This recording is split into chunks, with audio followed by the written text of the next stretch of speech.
Let's start. Very good evening. I welcome all of you on behalf of our Tusa Road CP Study Circle on today's on various critical issues on GST. List is already circulated and everybody have. On this subject, we have our CA Pitam Goyal ji and CA Tushar Agrawal ji. Both are very learned speaker, though they are doesn't need any introduction, but he both are very first time in our study circle. So this is my duty to introduce him very briefly. CA Pitam Goyal ji is BCom honors, chartered accountant, registered valuer under IBBI, diploma in DISA, forensic and AS. His area of expertise: GST advisory, compliance and audit, business valuation, compliance and advisory, due diligence and business advisory. He has more than 10 years of professional experience in the field of indirect tax and valuation. He is also a founder of Messrs. BPTP and Company Chartered Accountant. He was earlier associated with leading power generation company Renew Power Private Limited and Lanco Infratech Limited. He is a member of ICI, having held all India merit position at all stages. He specializes in structuring business operation, GST advisory, GST department audit, and advisory support in the field of indirect tax. He has been deeply involved with various industries ranging from real estate, BPO, manufacturing, EPC, hospitality, etc. for ensuring proper indirect related compliances and tax related structuring. He has many research paper and articles in reputed national and international journal to his credit. Welcome, sir. Welcome. Thank you, sir, for the nice introduction, sir. Thank you, sir. And now I briefly introduce our another speaker, CA Tushar Agrawal ji. CA Tushar Agrawal ji is BCom honors, chartered accountant, and his areas of expertise: GST advisory, compliance and audit, GST litigation, due diligence and compliance review. Tushar ji has also more than 10 years of experience in direct tax. He has worked for more than 8 years with Lakshmi Kumaran and Sridharan Attorney, that is the leading law firm of India. He was also deployed by Goods and Service Tax Network for GST implementation, has worked closely with government officials. He has worked extensively with the Government of India GST in designing of GST return, audit and other formats. He is a member of ICI, having held all India merit position at all stages. He specializes in advising clients on in complex indirect tax issue, structuring business operation, identifying and advising on tax efficient business models, contract review, cross border structuring, as well as structuring of business transfer, joint venture and foreign investments. He has also been involved extensively in conducting tax compliance review, GST audit.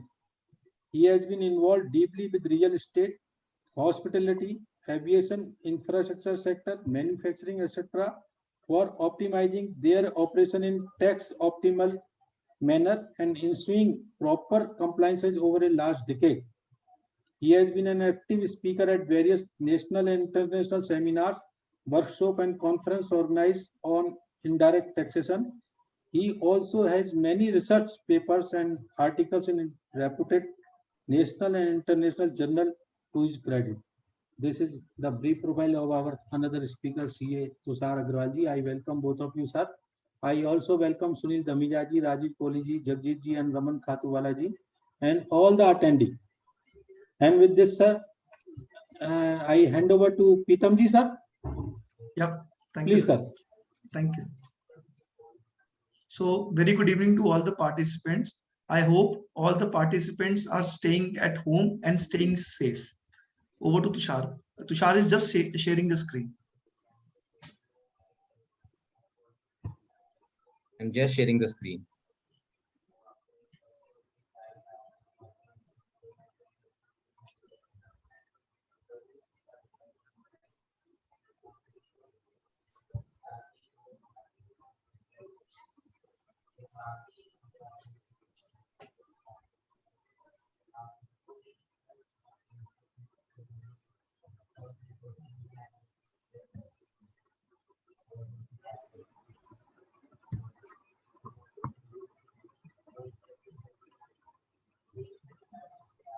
Is my screen visible?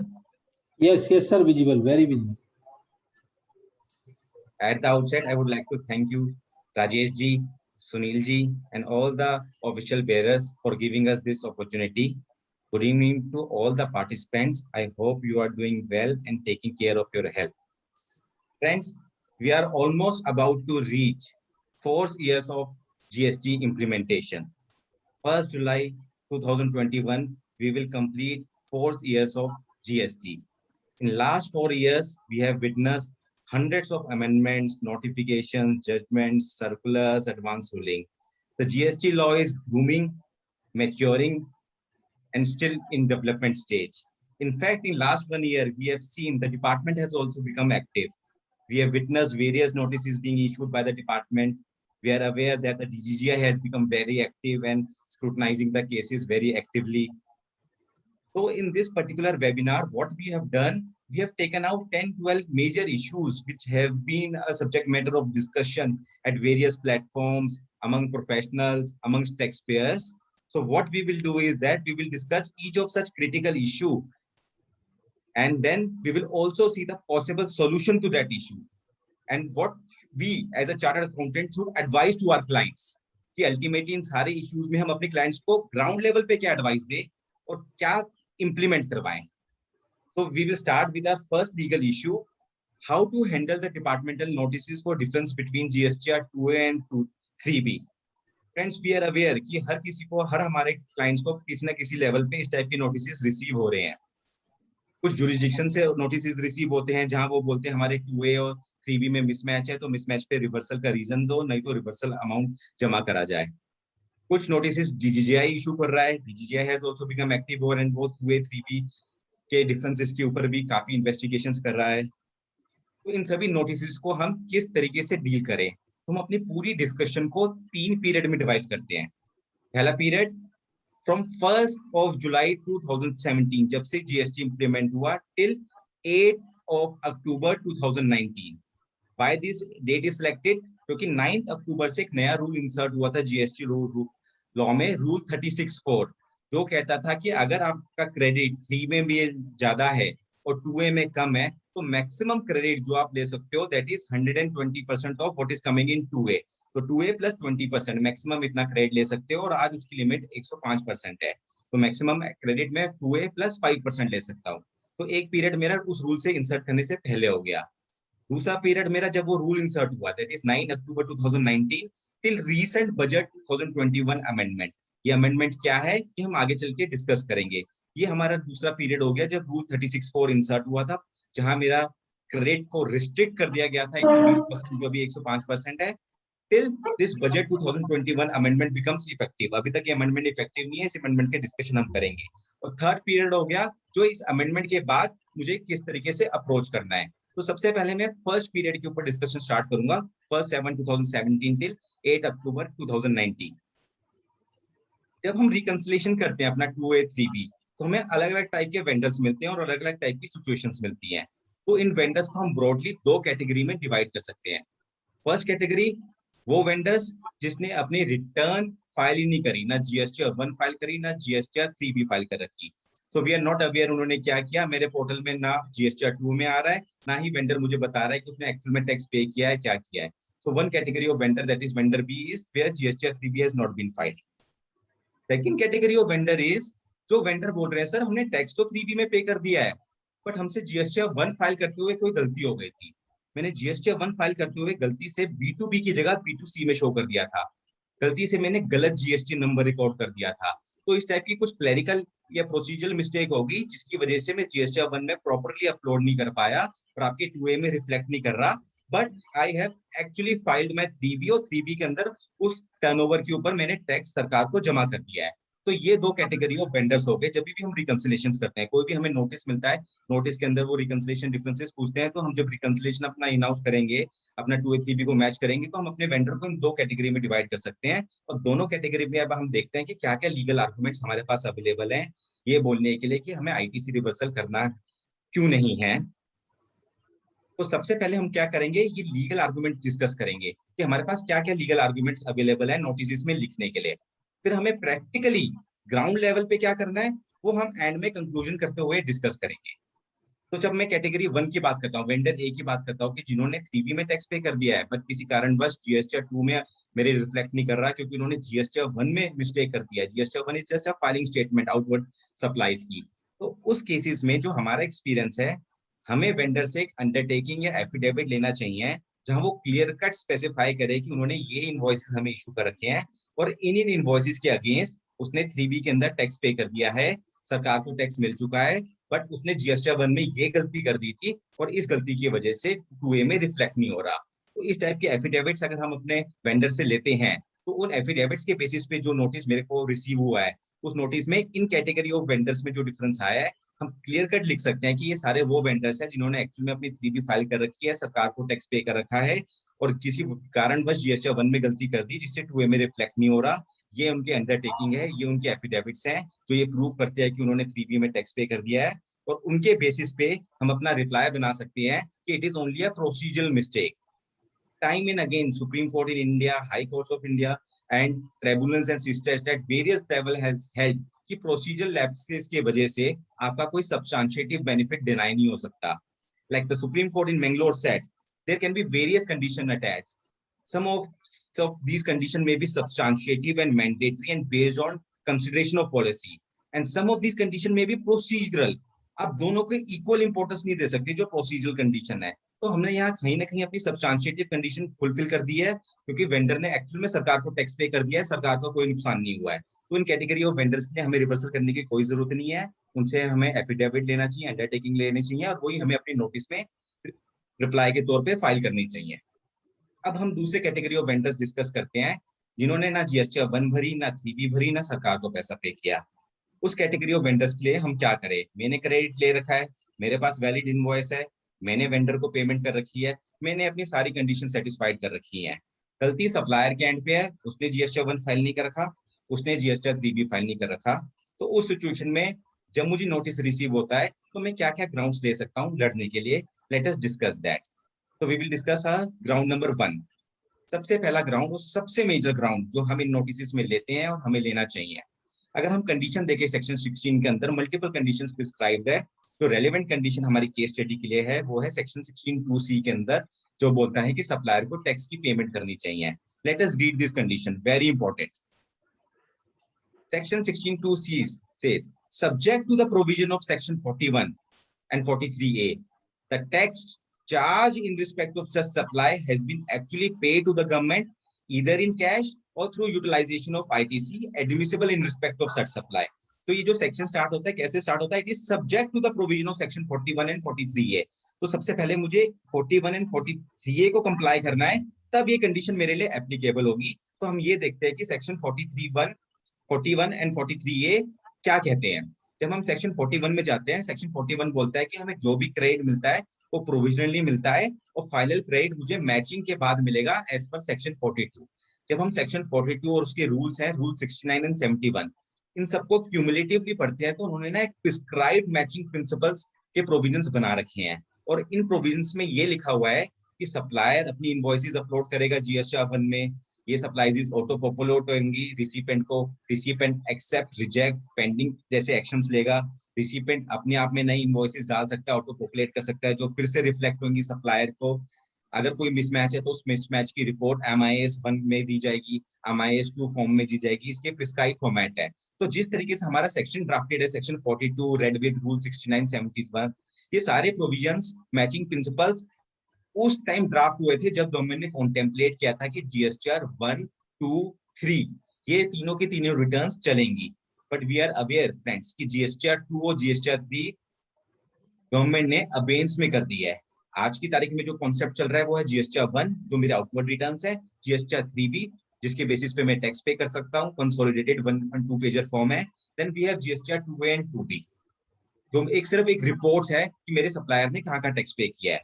जबकि हम section 42 read with rule 69 या 71 पढ़ते हैं, इसमें जो procedure determined है कि आपको जीएसटीआर 2 में क्या चेंजेस करने हैं, 3 में क्या करना है, MIS 1 में रिपोर्ट आएगी, MIS 2 में रिपोर्ट आएगी, ये सारा प्रोसीजर अबेंस में आज की तारीख में। आज की तारीख में this section and read with rules is not being implemented eight ground level by the GST portal. GST portal में आपको कोई MIS 1 नहीं दिखेगी, कोई MIS 2 नहीं दिखेगा। कोई GSTR 2 नहीं देखेगी, कोई GSTR 3 नहीं देखेगी। इस बेसिस पे हम बोल सकते हैं, क्योंकि ये सारा प्रोसेस ही अबेंस में गवर्नमेंट ने कर दिया है because of the GST and glitches, तो section 41 cannot be implemented. Once section 41 cannot be implemented, how this, then the entire section 16(2)(c) has to be kept in abeyance till section 41 is actually implemented on portal. Similarly, section 43 government ने recently introduce किया था, जिसमें इसने joint and several liability and matching principles के concepts को और redefine किया था, एंड ये भी अभी तक इंप्लीमेंट नहीं हुआ है, इसको अभी तक नोटिफाई नहीं किया गया है। तो अगर सेक्शन 16(2)(c) की बात करें तो सबसे पहला ग्राउंड हमें ये लेना चाहिए कि this is subject to provision of section 41, 43A। ये दोनों सेक्शन अभी इंप्लीमेंट नहीं हुए हैं। 43A तो नोटिफाई नहीं हुआ, और 41 जो है वो टेक्निकल ग्लिचेस की वजह से GSTR 2, 3, MIS1, MIS2 ये सारी रिपोर्ट्स अभी तक इंप्लीमेंट नहीं हुई हैं। क्योंकि यही सेक्शन इंप्लीमेंट नहीं हुए तो सेक्शन 16(2)(c) अपने आप में इंप्लीमेंट नहीं हो सकता। Hence, this condition is not implementable as of now. इसलिए मुझे GST रिवर्स करने की कोई जरूरत नहीं है। Ground number 2, a very relevant ground, that this section 16(2) per se is arbitrary, क्योंकि ये bona fide taxpayer और tax evader को differentiate नहीं कर सकता। In fact, I will like to draw your attention towards a very important judgment of Punjab and Haryana High Court in the case of Gheru Lal Balchand। इसमें court ने बहुत detail में discuss करते हुए, it's a case of pre GST regime, but वहां पर भी similar conditions थी और उन्होंने बहुत डिटेल में डिस्कस किया केस को, and ultimately they had that कि आप लायबिलिटी उन बायर पे नहीं दे सकते जो बायर बोनाफाइड है। हाउएवर, अगर if there is a proof कि बायर ने मिलके कोल्यूट किया है सप्लायर के साथ, मिलके टैक्स अवेट किया है, then that is a different case. But when you talk about a bona fide buyer, then आप लायबिलिटी उसके ऊपर आप फासन नहीं कर सकते for the fault of supplier. तो हमारे प्री GST रिजीम में बहुत सारी जजमेंट्स हैं जहां उन्होंने डिस्टिंग्विश किया है bona fide recipient vis-a-vis a tax evader, a receiver who is a tax evader who has collaborated with the supplier and done some planning. So second ground which we should take is we are a bona fide taxpayer. हम bonafide taxpayer हैं, हमने सारी conditions ITC की satisfy कर रखी है जो credit लेने की है। अब सप्लायर ने पे नहीं किया तो आप मेरे ऊपर टैक्स लायबिलिटी फासन नहीं कर सकते। Third is a very important proposition. There is a proposition, legal maximum. It says the law cannot compel the doing of impossibilities. I cannot do something which is totally impossible. How can I ensure that he has paid the tax to the government? How can I ensure that he is depositing tax to the government? Even in fact, friends, if you recall, GSTR 2A भी जो हमें दिखना start हुआ वो अक्टूबर 2018 से start हुआ। अक्टूबर 2018 से हमें 2A देखना स्टार्ट हुआ। उससे पहले तो हमें यही नहीं पता चल रहा था कि सप्लायर ने GSTR 1 फाइल करा नहीं करा, 3 फाइल करी नहीं करी, मेरे पास कोई मैकेनिज्म ही नहीं था। और GSTR 2 जो दिखना स्टार्ट हुआ उसमें हमें सिर्फ इतना पता चला कि GSTR 1 उसने फाइल करी नहीं करी। Recently last couple of months पहले ही हमें ये पता चल रहा है कि उसने 3B भी फाइल करी नहीं करी, वो इन्फॉर्मेशन भी अब 2A में आ रही है। तो law can not tell me to do something at that moment of time when I am not aware उसने फाइल करा है नहीं करा, मैं कैसे इंश्योर करूं कि वो टैक्स पे कर दे। So that's a major ground which we can take. A third ground. Fourth is the press release, the recent press, the 2018 press release, wherein they specifically said that it's GSTR 2 is only a facility to review, and you don't have to actually undertake the complete exercise of reconciliation, etc. There is a complete press release which says it's only a facility which has been given to you. Apprehension that ITC can be availed only on the basis of reconciliation between 2A and 3B before the due date of filing of 3B is unfounded, as the same exercise can be done later. तो government की press release खुद ही बोल रही है कि आप अपना credit अपनी बुक्स के हिसाब से ले सकते हो। And then last ground is the recent very important Madras High Court judgment. Madras High Court judgment में इस पर्टिकुलर जजमेंट में क्या बोला गया कि एक सेलर था, सेलर ने सप्लाई करी बायर्स को रबर शीट्स, अथॉरिटीज ने सेलर के यहाँ इन्वेस्टिगेशन स्टार्ट कर दी थी, जहां उसको पता चला कि सेलर ने अभी तक टैक्स पे नहीं कर रखा है। तो उन्हीं अथॉरिटीज ने क्या किया, क्योंकि बायर भी सेम जुरिसडिक्शन में थे, तो उन्होंने बायर के यहाँ भी इन्वेस्टिगेशन स्टार्ट कर दी, and then they issued notice to the buyer for reversal of credit. Then the petitioner went to the high court and high court held that कि आप डायरेक्टली पेटिशनर या रिसिपिएंट से credit reverse मांग रहे हो, सबसे पहले आप सेलर से तो टैक्स कलेक्ट करो। तो कोर्ट ने खुद बोला कि भाई आप सेलर के पास गए थे, वहां पर आपको इन्वेस्टिगेशन करनी थी, तो आप पहले उनसे टैक्स कलेक्ट करो, आप स्ट्रेट अवे बायर के पास क्यों आ रहे हो आईटीसी रिवर्सल बोलने के लिए। तो ये बहुत ही इंपॉर्टेंट ग्राउंड है कि भाई अगर मेरे सेलर ने टैक्स पे नहीं किया है तो सबसे पहले आप सेलर के अगेंस्ट, आपके पास सारी इंफॉर्मेशन है, उसको नोटिस भेजो, उसके अगेंस्ट इन्वेस्टिगेशन स्टार्ट करो based on the data which I have given to you. अगर आपके पास डेटा अवेलेबल है कि मैंने इन इनवॉइसेस का क्रेडिट लिया है लेकिन सप्लायर ने टैक्स पे नहीं कर रखी है, तो आप सप्लायर के अगेंस्ट इन्वेस्टिगेशन पहले स्टार्ट करो, उसके बाद मेरे पास आओ। आप डायरेक्टली मेरे पास क्यों आ रहे हो? So that's a fifth ground. Relying upon this Madras High Court judgment, we can always say that you have to investigate the supplier first. So these are some of the grounds which we can actually take to fight for all the cases wherein 2 and 3B notices have been issued for the period 1/7/2017 till 8th October 2019.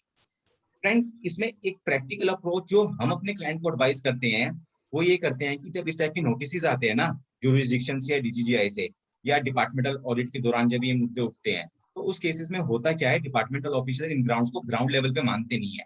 तो हम जितने भी हमने grounds discuss करे हैं, जो हम notice का रिप्लाई में लिख भी देंगे, ये ग्राउंड लेवल पे नहीं मानेंगे। इन बेसिस पे हमें रिलीफ या तो ट्रिब्यूनल या हाई कोर्ट लेवल पे मिलेगा।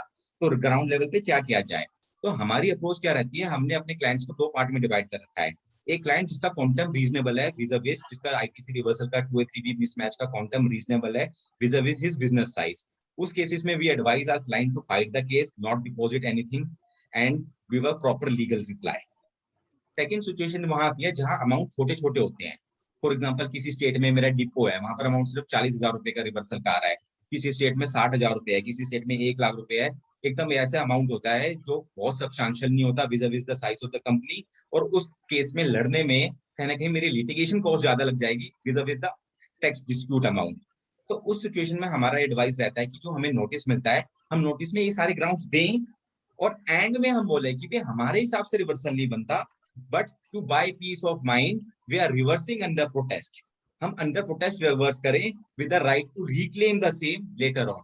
तो जो ये रिक्लेम वाली बात है ये बहुत इंपॉर्टेंट है। अगर हम अंडर प्रोटेस्ट रिवर्स करते हैं तो कल को कुछ फेवरेबल जजमेंट इस मुद्दे पे आते हैं, because we all are aware कि इस मुद्दे पर मल्टीपल लोग हाई कोर्ट गए हुए हैं और अगले 1-1.5 साल में हम बहुत सारी जजमेंट्स इस मुद्दे पे देखेंगे। अगर फेवरेबल जजमेंट्स टैक्स पेयर्स के एंगल से आती है एंड हाई कोर्ट कोई एक जनरल जजमेंट इशू कर देते हैं जिसमें इस सेक्शन को ही उड़ा दिया जाता है, तो उन सिचुएशन में हम वो सारे क्रेडिट रिक्लेम कर सकते हैं। एंड प्लीज नोट, रिक्लेम करते हुए कभी भी आपकी टाइम लिमिट नहीं लगती। जो जीएसटी लॉ में टाइम लिमिट है कि हमें क्रेडिट सितंबर तक लेना है फाइनेंशियल ईयर के एंड से, वो फर्स्ट टाइम क्रेडिट पे लगती है। रिक्लेम पे कभी भी वो टाइम लिमिट नहीं लगती है। इसका रीजन ये है कि ये टाइम लिमिट वाली जो रिस्ट्रिक्शंस हैं ये पहले भी एक्साइज लॉ में हुआ करती थी 57G के अंदर कि 6 महीने में क्रेडिट लेना है, 1 साल में क्रेडिट लेना है। उस टाइम कई सारी जजमेंट्स हैं।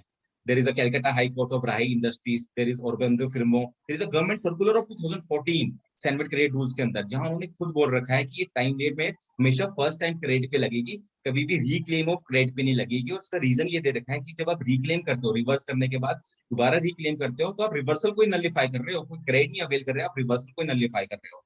तो इन केसेस में छोटे क्लाइंट्स छोटे अमाउंट में हम अंडर प्रोटेस्ट रिवर्स करा सकते हैं, एंड बड़े अमाउंट जहां इन्वॉल्व है वहां पर हम इन ग्राउंड्स के बेसिस पे लड़ सकते हैं। फ्रेंड्स, उसके बाद हम दूसरे पीरियड पे आते हैं 9 अक्टूबर 2019 से लेकर जब तक बजट 2021 की अमेंडमेंट इफेक्टिव हुई है। 9 अक्टूबर को रूल 36(4) इंप्लीमेंट हो गया इंडिया में, जिसने बोला कि आप मैक्सिमम क्रेडिट उतना ही ले सकते हो जितना 2A में आ रहा है प्लस 20%, जो अब 5% है। तो हम अपनी केस स्टडी नंबर 3 में डिस्कस करेंगे डिटेल में कि रूल 36(4) के लिए हमें एडिशनल ग्राउंड्स और क्या लेने हैं फाइट करने के लिए।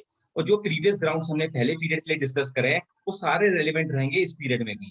तो अभी हमने 4-5 ग्राउंड्स जो डिस्कस कर रखे हैं वो सारे ग्राउंड्स इस पीरियड में भी रेलेवेंट रहेंगे, प्लस हमें 1-2 एडिशनल ग्राउंड्स लेने पड़ेंगे जो हमें रूल 36(4) को चैलेंज करना पड़ेगा। तो उन ग्राउंड्स के बेसिस पे हम अपना रिप्लाई दे सकते हैं कि हमें क्रेडिट रिवर्सल करने की जरूरत नहीं है, और ये ग्राउंड्स हम अभी अपनी केस स्टडी नंबर 3 में डिटेल में डिस्कस करेंगे। तो इन शॉर्ट, अगर मैं अभी तक की बात करूं 1/7/2017 से till date, you have all the grounds legally to fight that there is no need of reversal of credit because there is no provision, the provision is arbitrary, it does not make distinction between a bona fide buyer and a genuine buyer, and it cannot be implemented. The provision is subject to section 41, 43A, which itself is not implemented, तो section 2C India में आज की तारीख में applicable ही नहीं है।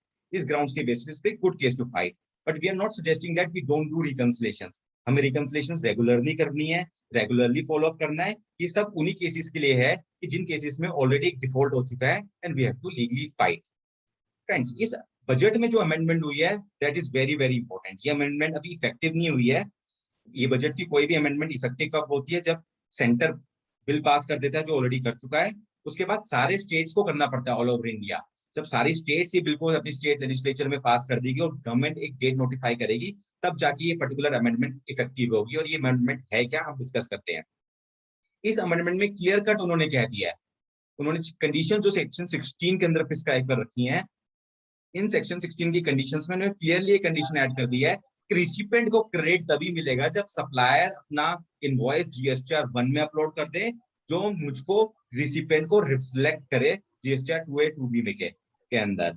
तो इन्होंने स्पेसिफिकली लॉ के अंदर ही स्पेसिफिकली डाल दिया कंडीशन कि सप्लायर को जीएसटीआर 1 में ये इनवॉइस रिफ्लेक्ट करना जरूरी है, जो मुझे ऑनलाइन पोर्टल में कम्युनिकेट होगा इन जीएसटीआर 2A और 2B फॉर्म। तो अब ये जैसी ही कंडीशन इफेक्टिव हो जाएगी, तो जितने भी ग्राउंड्स हमने पहले लिए हैं, कहीं ना कहीं वो सारे ग्राउंड्स वीक पड़ जाएंगे, हम ले नहीं पाएंगे। तो कहीं ना कहीं गवर्नमेंट का इंटेंशन है, they are very clear, they are taking this reconciliation very important. So we have to ensure कि हम अपने सारे क्लाइंटों का रेगुलर रिकंसिलिएशन कराएं और पास पीरियड के लिए उन ग्राउंड्स के बेसिस पे हम फाइट कर सकते हैं। इनफैक्ट जो जीएसटी एजेंडा था इस अमेंडमेंट का, उसने क्लियरली बोला the purpose of this amendment, it will be logical to complete this linkage of output supplies declared by the supplier with a tax liability by also limiting the credit availed in 3B to that reflected in GSTR 2A of the recipient। तो agenda की meeting में clear cut बोला गया था कि recipient का हमारा जो इंटेंट है कि रिसिपिएंट उतना ही क्रेडिट ले जितना 2A में अमाउंट रिफ्लेक्ट कर रहा है, इसलिए ये अमेंडमेंट प्रपोज करी गई है।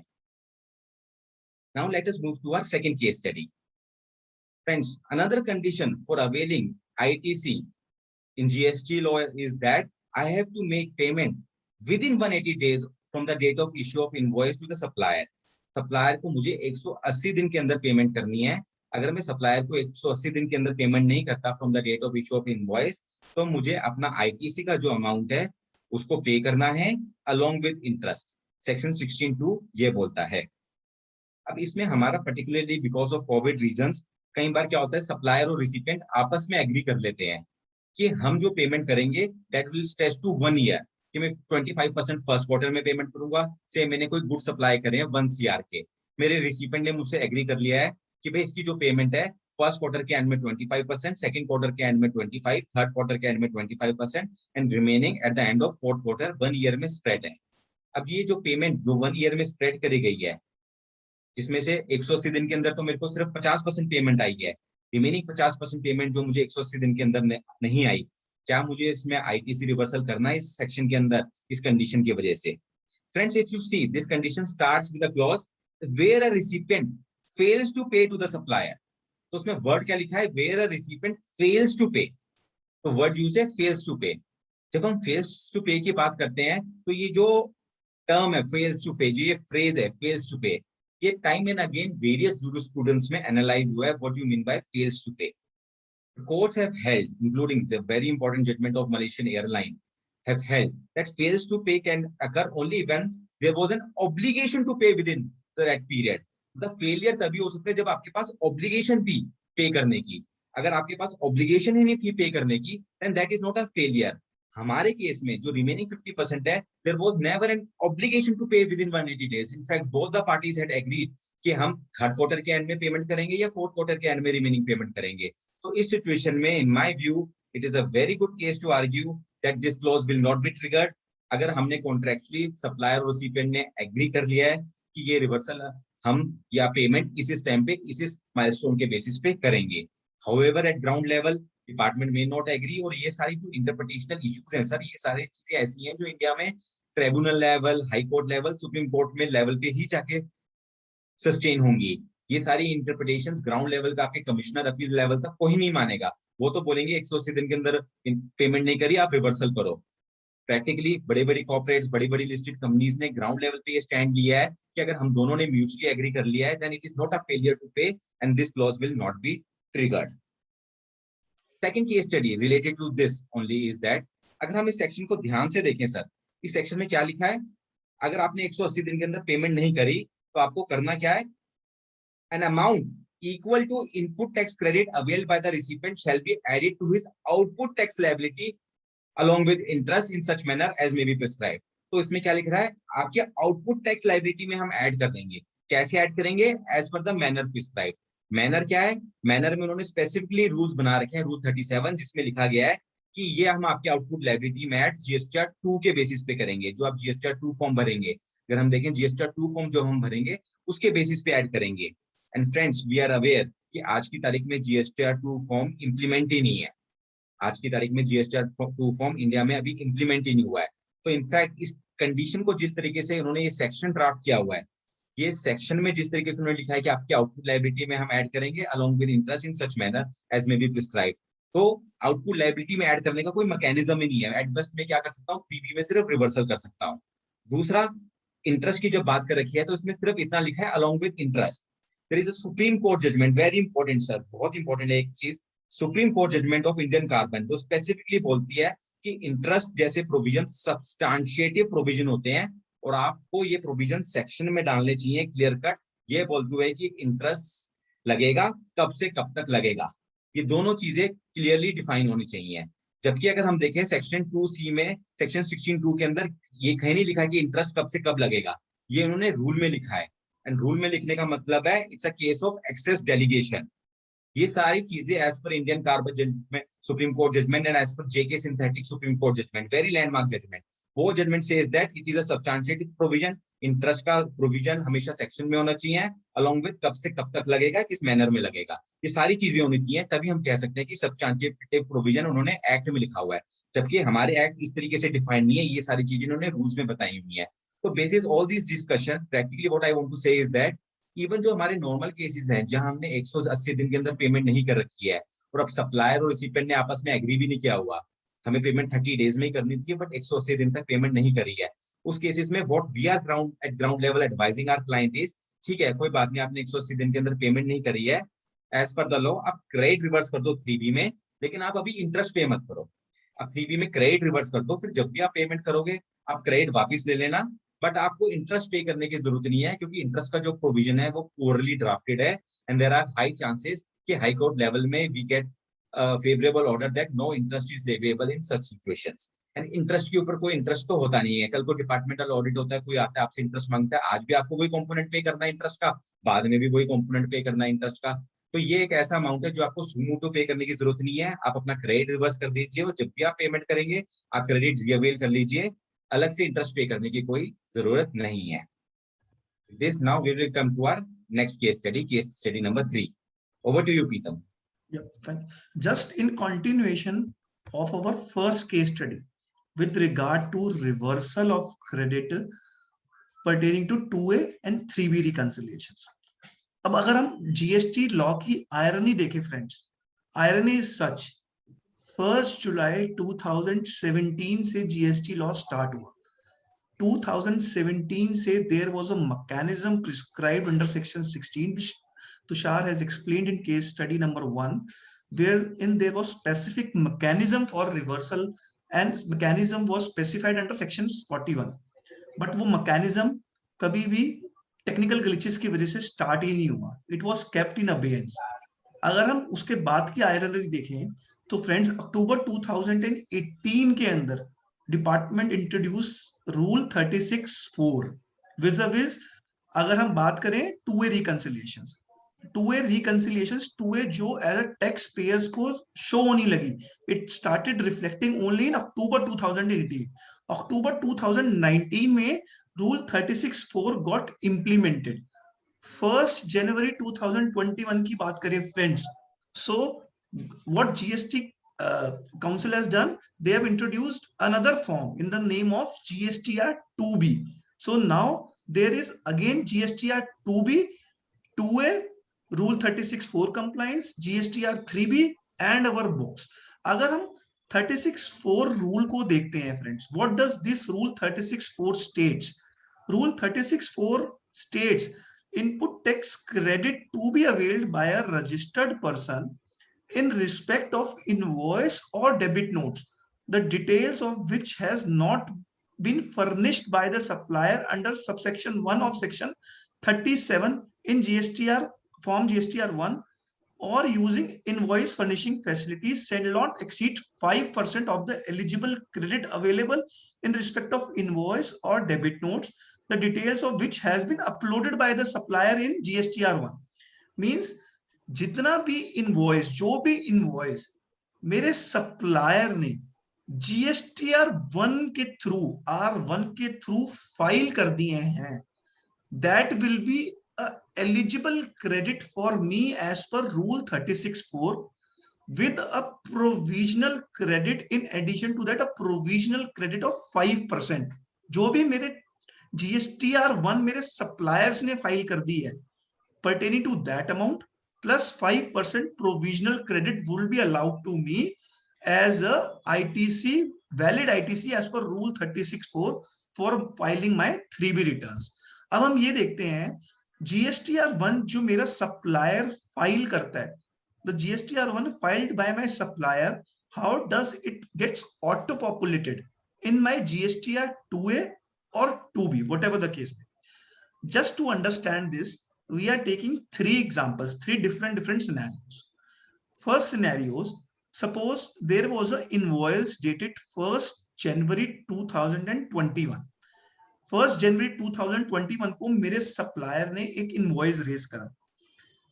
सप्लायर ने उस इनवॉइस को GSTR 1 फॉर जनवरी के अंदर ही रिपोर्ट कर दिया।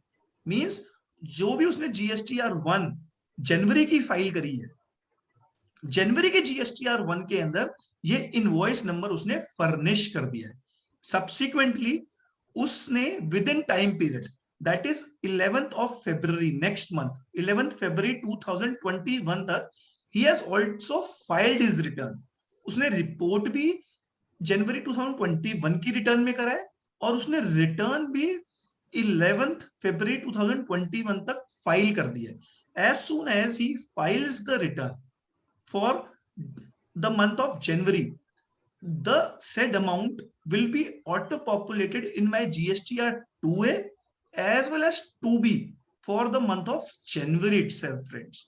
अगर हम सेकंड केस लेते हैं, सेकंड केस में क्या करा सप्लायर ने, in the month of January, while furnishing the return for the month of January, he inadvertently missed my invoice. उसने वो इनवॉइस को मिस कर दिया। He forgot to put in my invoice or report my invoice.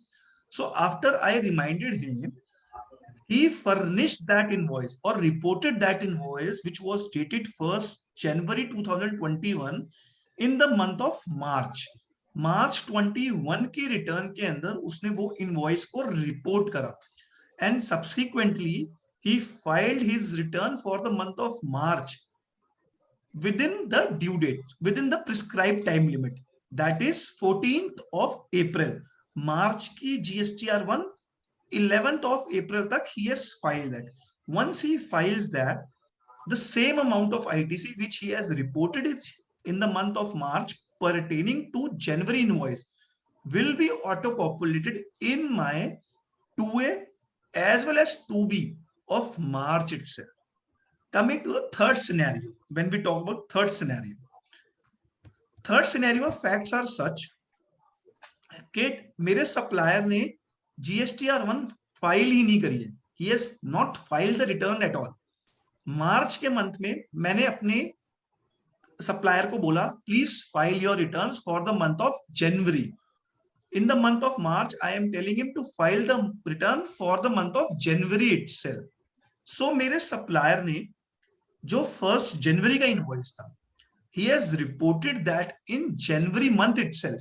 He has reported in January, but he has filed by 11th of April 2021. That is, he has delayed it. He has not filed the R1 within stipulated time period.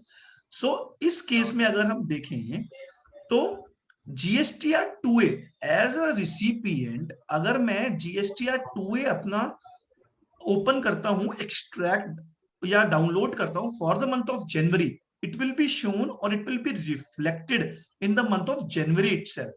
But अगर मैं 2B की बात करूं friends, it will be shown in the month of March itself. So in a case where there is difference in the reporting month as well as filing month, there will be difference in auto population with regard to GSTR 2A as well as 2B. Now important point here to understand here is जो GSTR 2A और 2B के अंदर मेरा ITC auto populate होता है वो 2 document से होता है और 2 फाइलिंग से होता है. First is R1, second is invoice furnishing facility. अगर मैं R1 की बात करते हैं, R1 has to be filed before 11th of the subsequent month. अगर वो 12th को भी फाइल होगा, then there will be discrepancy in 2 months reconciliation. अगर 12th को फाइल होगा तो जीएसटीआर 2A में तो वो रिस्पेक्टिव मंथ में शो होएगा, बट जीएसटीआर 2B में वो नेक्स्ट मंथ के अंदर जाके ऑटो पॉपुलेट होगा. Same thing with invoice furnishing facility. QRMP scheme holders जो भी इनवॉइस B2B रिपोर्ट करते हैं वो आईएएफ फैसिलिटी में रिपोर्ट करते हैं, and they have the time limit for reporting till 14th of the subsequent month. So अगर वो 14 से पहले अपलोड कर देंगे, it will be shown in the respective month. If it is being reported after 14th, it will be shown in the subsequent month. Now, just to analyze, what is actually the difference between GSTR 2A and 2B? How does these returns or these documents are different in nature? Just to elaborate, just to take the discussions for our previous slides forward, अगर हम देखते हैं कि 2A के अंदर मेरा amount बाद में भी आ सकता है. मींस अगर मैं अप्रैल मंथ के अंदर जनवरी के रिटर्न भरता हूं, then I was able to see the credit in the month of January itself. Means 2A के अंदर जो मेरी मंथ ऑन मंथ फिगर्स है, that are dynamic in nature, that keeps on changing. whereas figures in my GSTR 2B friends, it's static in nature. They are frozen, they are fixed. तो important concept अगर हम बात करें 2A और 2B का, 2B is a fluctuating statement, you may say. The amount keeps on increasing once my supplier reports his return in R1 or IAF, whereas 2B is a static document. जैसे हमने third case scenario में देखा था, अगर कोई अप्रैल के अंदर file करता है for January invoice, it was being auto populated in 2B for the month of March और जनवरी के 2A में आता था. So it means as an SSC, the question of fact here is, क्या मुझे 2A से क्रेडिट लेना है या 2B से क्रेडिट लेना है? अगर मैं 2A से क्रेडिट लेता हूं अपने 3B रिटर्न्स के अंदर, we will check the legal validity कि मुझे 2A से लेना है 3B से, वो हम बाद में डिस्कस करेंगे. We are just checking कि दोनों के बीच में डिफरेंसेस क्या है. अगर मैं 2A से क्रेडिट लेता हूं, then I am eligible for early credit, like in the third scenario. Whereas अगर मैं 2B से क्रेडिट लेता हूं, so the credit to me would be delayed. हमें subsequent months में क्रेडिट मिलेगा. अगर मैं डिपार्टमेंटल पॉइंट ऑफ व्यू की बात करें, तो department would want as an assessee to take credit on the basis of 2B. 2B being the static statement, it reflects the amount which has been furnished within the stipulated time. So अगर मैं 2B से input लेता हूं, तो what we have seen as per our experience, as per our departmental dealing is that the department does not generally dispute upon. वो बोलते हैं कि जो भी आपने 2B से क्रेडिट लिया है, we are okay, we don't have any dispute, but still we have to have the reconciliations with 2B also with respect to the overlapping invoices. There might be the case हमें overlapping invoice मिले हैं, मेरी 3B के अंदर मेरी books के अंदर 2 months पहले ही फंड रिपोर्टेड थे, बट मैंने 3B के अंदर आज क्लेम करा है. So there are reconciliation issues, but these are something which are accepted by the department. But अगर मैं 2A से क्रेडिट लेता हूं, so department for department, I am taking credit in earlier months, thereby denying the payment through my cash ledger. मुझे cash ledger से उतना ही amount कम पे करना पड़ेगा जितना मैंने 2A की वजह से क्रेडिट 3B में ले लिया है. So in this case, department, as far as our experience is concerned, they are creating disputes and they are denying the credits on the basis of 2A.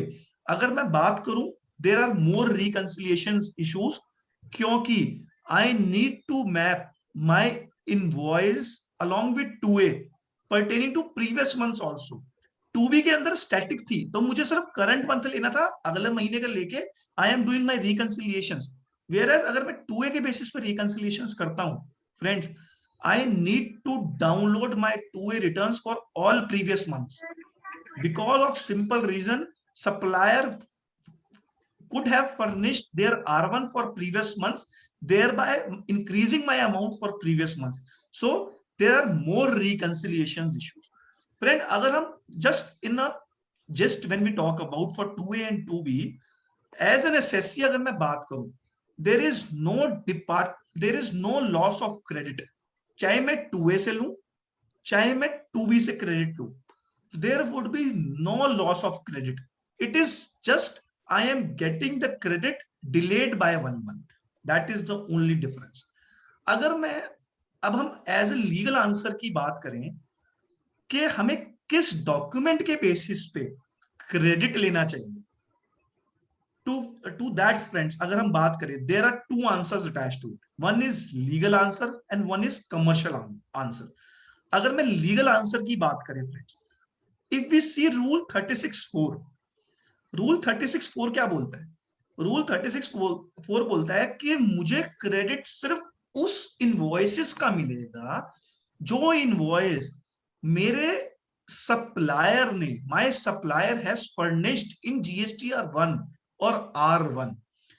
In rule 36(4), it does not talk about any GSTR 2A form or GSTR 2A. It simply states जो मेरे supplier ने GSTR 1 के अंदर furnish कर दिया है, report कर दिया है. अगर मैं एज एन एसएससी बात करूं, जैसे हमने देखा GSTR 1 के अंदर जैसे ही इनवॉइस फर्निश हो जाता है, it auto populates on to my GSTR 2A as well as 2B.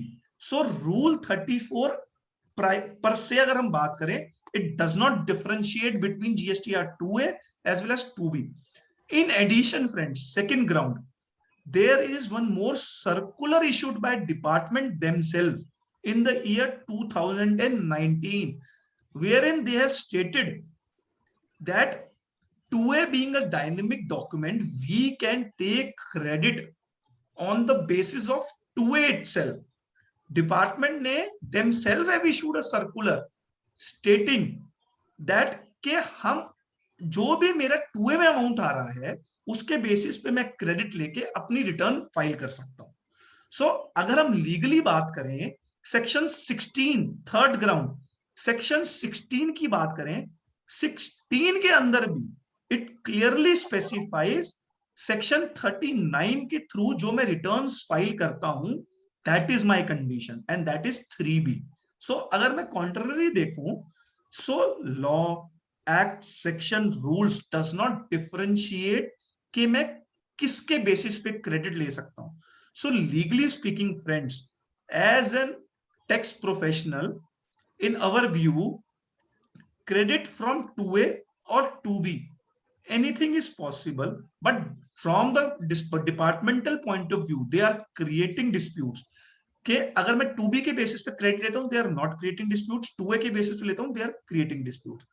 Just to be on a commercial side of it, if we are on a commercial side, if my client is cash rich and they are having huge cash inflows and they don't want to be dispute prone, they want to have peace of mind, they don't want to tussle with the department, in that case they can definitely take credit on the basis of GSTR 2B, which is more favorable from departmental point of view. And as a assessee also, there is no credit flow or there is no credit loss, as subsequently I would definitely be getting credit once it is being reflected in my GSTR 2B. Now coming back, the validity challenge, the rule 36(4), whether this is a valid provision or not, friends. Many lawyers, many tax professionals have filed the writ petitions with regard to the validity, challenging the validity of rule 36(4), friends. And this writ petitions has also been admitted by High Court, Rajasthan High Court being one of them. And the fate of this 36(4), when we talk about, will be pronounced by the High Courts and Supreme Court only.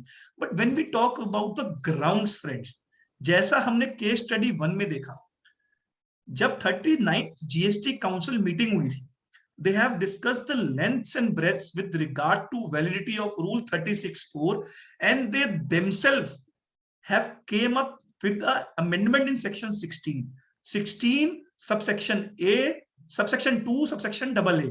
They themselves have come with the amendment wherein they have prescribed on the basis of return filed under section 37 would be a valid document for the purpose of claiming the credit. Agar friends, I am not saying anything. If GST Council themselves have introduced this section or amendment to this section, then definitely you all can understand that there was some flaw and which need to be addressed and which has been addressed recently during this amendment. But this amendment, friends, has not been notified till date. Once all states legislative pass this amendment, then only this will be applicable. Before that, this amendment is just a provision in the act, a piece of paper without the enabling provisions, because of a simple fact that the rule cannot supersede the act or the sections. Now coming and after understanding GSTR 2A and 2B, as a taxpayer, we need to understand one thing, that vendor management is the most crucial part, most important part. As far as our experience is concerned, friends, even after replying or even after submitting to our suppliers the reconciliations of the invoices, they are not responding upon. We as a taxpayers need to rigorously follow up with all our suppliers with regard to these reconciliations, because ultimately, in case supplier does not furnish the invoices, then it is a loss to us. And ultimately, it will be we who will suffer the loss because of our supplier. We will face the burden. So ultimately, as a taxpayer, we should revise our PO terms, capturing the conditions that because of the fault of our supplier, in case we are not entitled for credit, then the same commercial amount need to be taken back from our suppliers themselves. So in nutshell, 2A, 2B reconciliations along with 3B and books, this has created a havoc for sure among taxpayers, not among taxpayers, among tax professionals, because we are the one who are facing all musics, and we as a taxpayers, tax professionals need to be active with regard to vendor management, with regard to all the reconciliations. Now coming to the fourth question for today, with regard to input tax credit on CSR expenditures, friend. What is CSR expenditure? What do we mean by corporate social responsibility expenditure? During this COVID time, which we have faced last year also, last year sanitizers and masks were selling. This year, when we talk about CSR expenditure, oxygen concentrators are the thing which the corporates have procured and distributed under their CSR obligations. अगर हम CSR की बात करें, under Companies Act 2013, Section 135 prescribes or specifies class of company which has been mentioned in Companies Act, who need to incur 2% of their average net profit towards satisfying their corporate social responsibility. अगर हम बात करें, company को mandatory as per section 135 need to spend 2% of their average net profit in case they meet the stipulated conditions towards the social corporate responsibility. As a tax professional, क्या हम इस corporate social responsibility के ऊपर जो हम expenditure करते हैं, जो हमने ये ऑक्सीजन कंसंट्रेटर डिस्ट्रीब्यूट करे अंडर दिस स्कीम और CSR expenditure, whether I am eligible for claiming the credit, we need to analyze it from two angles, friends. First angle is section 16. क्या 16 की eligibility criteria I am fulfilling? Second criteria is section 17 with regard to blocked credits, friends. अगर मैं section 16 देखता हूं, what does section 16(1) states? It states used or intended to be used for the business. अगर वो मैंने business के लिए use करा है या बिजनेस के इंटेंशन के लिए यूज करा है, then it will be a eligible goods or services which I am procured from for my goods, for my business. अगर मैं CSR expenditure की बात करूं friends, CSR expenditures are being mandated to me through section 135 of Companies Act. अगर मैं ये expense नहीं करता, then there will be questions to me on my business with how I am running my business. So because of section 135 compulsory in nature, these are definitely intended to be used in business. These are used in the course or furtherance of business itself, and hence to our understanding, the expenditure made under CSR schemes definitely qualify as an eligibility conditions under section 16. Now coming to section 17, friends, when we talk about block credits, क्या ये block credits के अंदर fall करता है? There is section 17(5)(h which states, which debars ITC of goods when they are written off or disposed by the way of gift or free samples. So wordings of the clauses are such, अगर कोई भी मैं goods को dispose of करता हूं as a gift, then it is a blocked credit, मैं उस item का क्रेडिट नहीं ले सकता. अगर मैं बात करता हूं गिफ्ट की, what do we actually mean by gift? Gift means voluntary. I am giving it because of my wish, not because of any other person wish. I am giving this because of my own wish. It is my voluntary nature that I am giving these goods to these persons. These goods cannot be taken back as a right matter from me. The other person cannot demand these goods as his right matter. It is something which I am giving to him because of my own compulsion.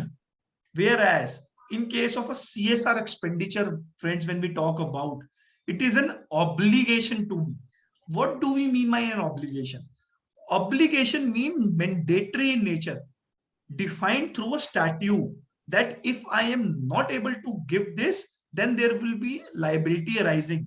Obligation means a duty or a liability arising in law or from a contract, and liability in itself means subjection to a legal objection. Means this obligation to me arises from Companies Act itself, which I as a assessee need to fulfill.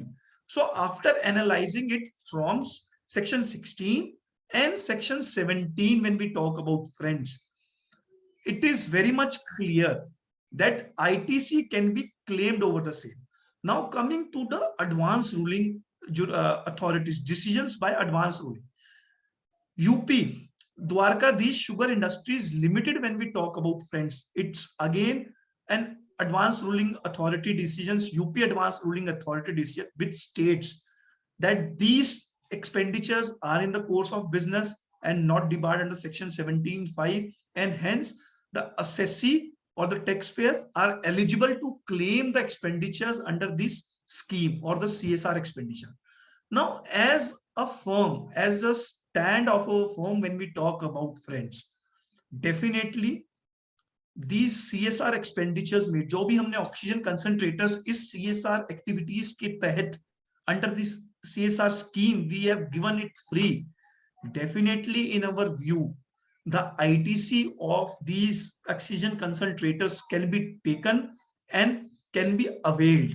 But friends, these will be definitely prone to dispute by the government department, and the matter with regard to availability of credit will be settled at higher judicial forums itself, friends. So as a firm, when we talk about, it is definitely advisable that we take the credit or we claim the credit of the expenditures made under CSR scheme, and subsequently we reverse the credit. After reversal, whenever the higher judicial forum issues the verdict pertaining to these expenditures ITC, we can thereafter re-avail the credit as discussed by Tushar, there is no time limit prescribed under GST, and it is a well settled principle under service tax and the excise laws that the reclaim of credit does not attract any time period. So as a mechanism, we can take the credit, reverse the credit, and thereafter reclaim it back once the decisions have been finalized. Now over to the next case study. So the next case study is treatment in cases where I have availed CGST, SGST credit, but I was supposed to avail IGST credit, or vice versa. Let us take few examples. First example, supplier has issued invoice charging IGST. Supplier ने IGST का invoice issue किया, मैंने गलती से CGST, SGST का credit ले लिया, और ड्यूरिंग ऑडिट मुझे पता चला कि भाई ये तो IGST का क्रेडिट था, मैंने CGST, SGST की फॉर्म में ले लिया. दूसरा केस हो सकता है जहां सप्लायर ने CGST, SGST का इनवॉइस रेज किया, बट मैंने गलती से IGST का क्रेडिट ले लिया. तो इन सिचुएशंस में what are the legal grounds and how to handle it practically, let us discuss. जब हम केस नंबर 1 की बात करते हैं कि सप्लायर ने IGST का इनवॉइस इशू किया, बट मैंने CGST, SGST का क्रेडिट ले लिया, हम पहले ये वाली केस स्टडी डिस्कस करते हैं. तो इस केस में इनवॉइस सप्लायर का था IGST का. जो IGST का इनवॉइस था, ये IGST का अगर मैं क्रेडिट लेता, इसको अगर मैं इस केस में IGST की तरीके से क्रेडिट लेता, तो मैं IGST के अमाउंट को IGST की लायबिलिटी के साथ यूज कर सकता था, CGST की लायबिलिटी के साथ यूज कर सकता था, SGST की लायबिलिटी के साथ यूज कर सकता था. इस IGST को मैं जैसे मर्जी यूटिलाइज कर सकता था for payment of my output tax. But मैंने क्या किया, मैंने IGST का क्रेडिट नहीं लिया, मैंने CGST और SGST क्रेडिट किया. अब CGST और SGST क्रेडिट लिया तो इससे सरकार को क्या नुकसान हुआ, ये देखते हैं. इसको मैं किस तरीके से यूटिलाइज कर सकता हूँ, CGST और SGST की क्रेडिट को.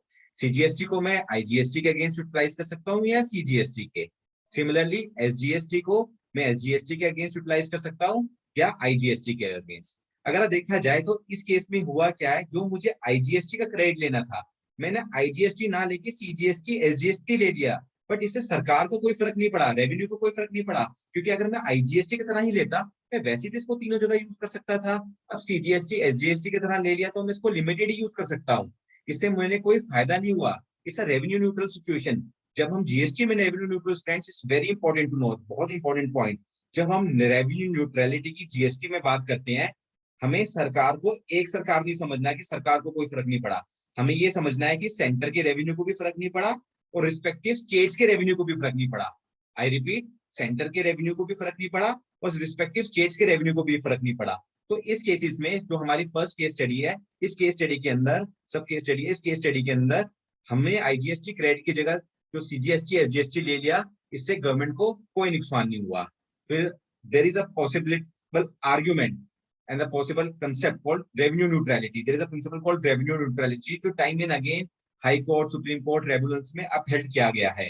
तो based on this concept of revenue neutrality की सरकार को कोई नुकसान नहीं हुआ, and GST being in the new stage, there is a possible argument in our view stating that in such a cases I need not reverse the credit. The situation is revenue neutral. IGST का credit जो मैंने CGST, SGST में ले लिया, ये intact रहना चाहिए, इसमें रिवर्सल की कोई रिक्वायरमेंट नहीं होनी चाहिए, इसमें कोई नॉन कंप्लायंस नहीं है, कोई सरकार को नुकसान नहीं है. So that is a possible view which we can take. But obviously at ground level it will be difficult to implement and convince the officer. तो ये व्यू हमें कब लेना चाहिए? तो हम इस पूरे ट्रांजेक्शन को दो पार्ट में डिवाइड कर देते हैं. एक पार्ट, ये गलती मुझे तब डिडक्ट हो गई जब मेरे पास उतना टाइम था कि मैं CGST, SGST को रिवर्स करके IGST का credit with in the time limit 16(4) की टाइम लिमिट के अंदर ले सकता हूँ. अगर मेरे पास ये गलती उसी टाइम लिमिट के अंदर डिडक्ट हो गई, से 2021 की गलती मेरी सितंबर 2021 से पहले ही डिडक्ट हो गई है कि मैंने गलत क्रेडिट ले लिया है, we advise that in such situation we may reverse the credit and then reavail the correct credit. However अगर ये सितंबर की टाइम लिमिट भी निकल चुकी है तो ये गलती 2 साल बाद, 3 साल बाद जाके मिलती है, या ड्यूरिंग ऑडिट जैसे 17-18 के ऑडिट्स हुए थे उस टाइम जाके हमें ये गलती मिली जो हमने लेटली फाइल करे ऑडिट्स. उस केसेस में अब मेरे पास कोई ऑप्शन नहीं था कि मैं रिवर्स करके IGST का क्रेडिट दोबारा ले सकूं, क्योंकि टाइम लिमिट ऑलरेडी निकल चुकी थी. इस केस में IGST का कभी भी मैंने क्रेडिट नहीं लिया, मैं फर्स्ट टाइम क्रेडिट लेता, इसलिए टाइम लिमिट मेरे ऊपर एप्लीकेबल हो गई. तो उस सिनेरियो के अंदर there is a legal argument possible being a revenue neutral situation, मुझे कोई रिवर्सल की रिक्वायरमेंट नहीं है, जस्ट अ लीगल आर्गुमेंट हमें अगर किसी क्लाइंट के लिए लेना पड़े। Comparing it with situation number 2, situation number 2 जो हम डिस्कस कर रहे थे उसमें क्या था, where credit has been, situation number 2 जो हम डिस्कस कर रहे थे वो सिचुएशन ये थी कि सप्लायर ने सीजीएसटी एसजीएसटी का इनवॉइस रेज किया है, सप्लायर ने सीजीएसटी एसजीएसटी का इनवॉइस रेज किया है, बट मैंने क्रेडिट कैसे ले लिया, आईजीएसटी की तरह, मैंने क्रेडिट आईजीएसटी की तरह ले लिया रादर देन सीजीएसटी एसजीएसटी। इसमें देखते हैं कि गवर्नमेंट का कोई नुकसान हुआ नहीं हुआ। अब उसने अगर सीजीएसटी एसजीएसटी का इनवॉइस इशू किया और मैं सीजीएसटी एसजीएसटी की तरह क्रेडिट लेता तो मैं दो ही जगह यूज कर पाता उसको, रिस्पेक्टिव हेड में या आईजीएसटी में। अब क्योंकि मैंने गलती से वो क्रेडिट आईजीएसटी की तरह ले लिया, आईजीएसटी की तरह ले लिया, तो ये सारा क्रेडिट मैं सीजीएसटी में यूज करूं, एसजीएसटी में करूं, आईजीएसटी में करूं, अब ये मेरी मर्जी है, मैं इसको कैसे मर्जी यूज कर सकता हूं। तो कहीं ना कहीं यहाँ पर सरकार को नुकसान हो रहा है। यहाँ पर जो क्रेडिट मुझे सीजीएसटी एसजीएसटी की तरह लेना था क्योंकि उसका यूटिलाइजेशन लिमिटेड है और उसको मैंने आईजीएसटी की तरह ले लिया, तो इन सिचुएशन में there is a revenue loss to the government. When we say revenue loss to the government, जो रिस्पेक्टिव शेयर सेंटर या स्टेट का है उसमें आप देखोगे बिकॉज ऑफ आईजीएसटी को आप अलग अलग तरीके से यूटिलाइज कर सकते हो, तो उनके शेयर में भी इंपैक्ट करेगा। तो यहाँ पर सिचुएशन नंबर 2 में हम रेवेन्यू न्यूट्रलिटी का ग्राउंड नहीं ले सकते हैं। सिचुएशन नंबर 2 में we don't have any other option but to reverse the credit and reavail the new credit if it is within the time limit.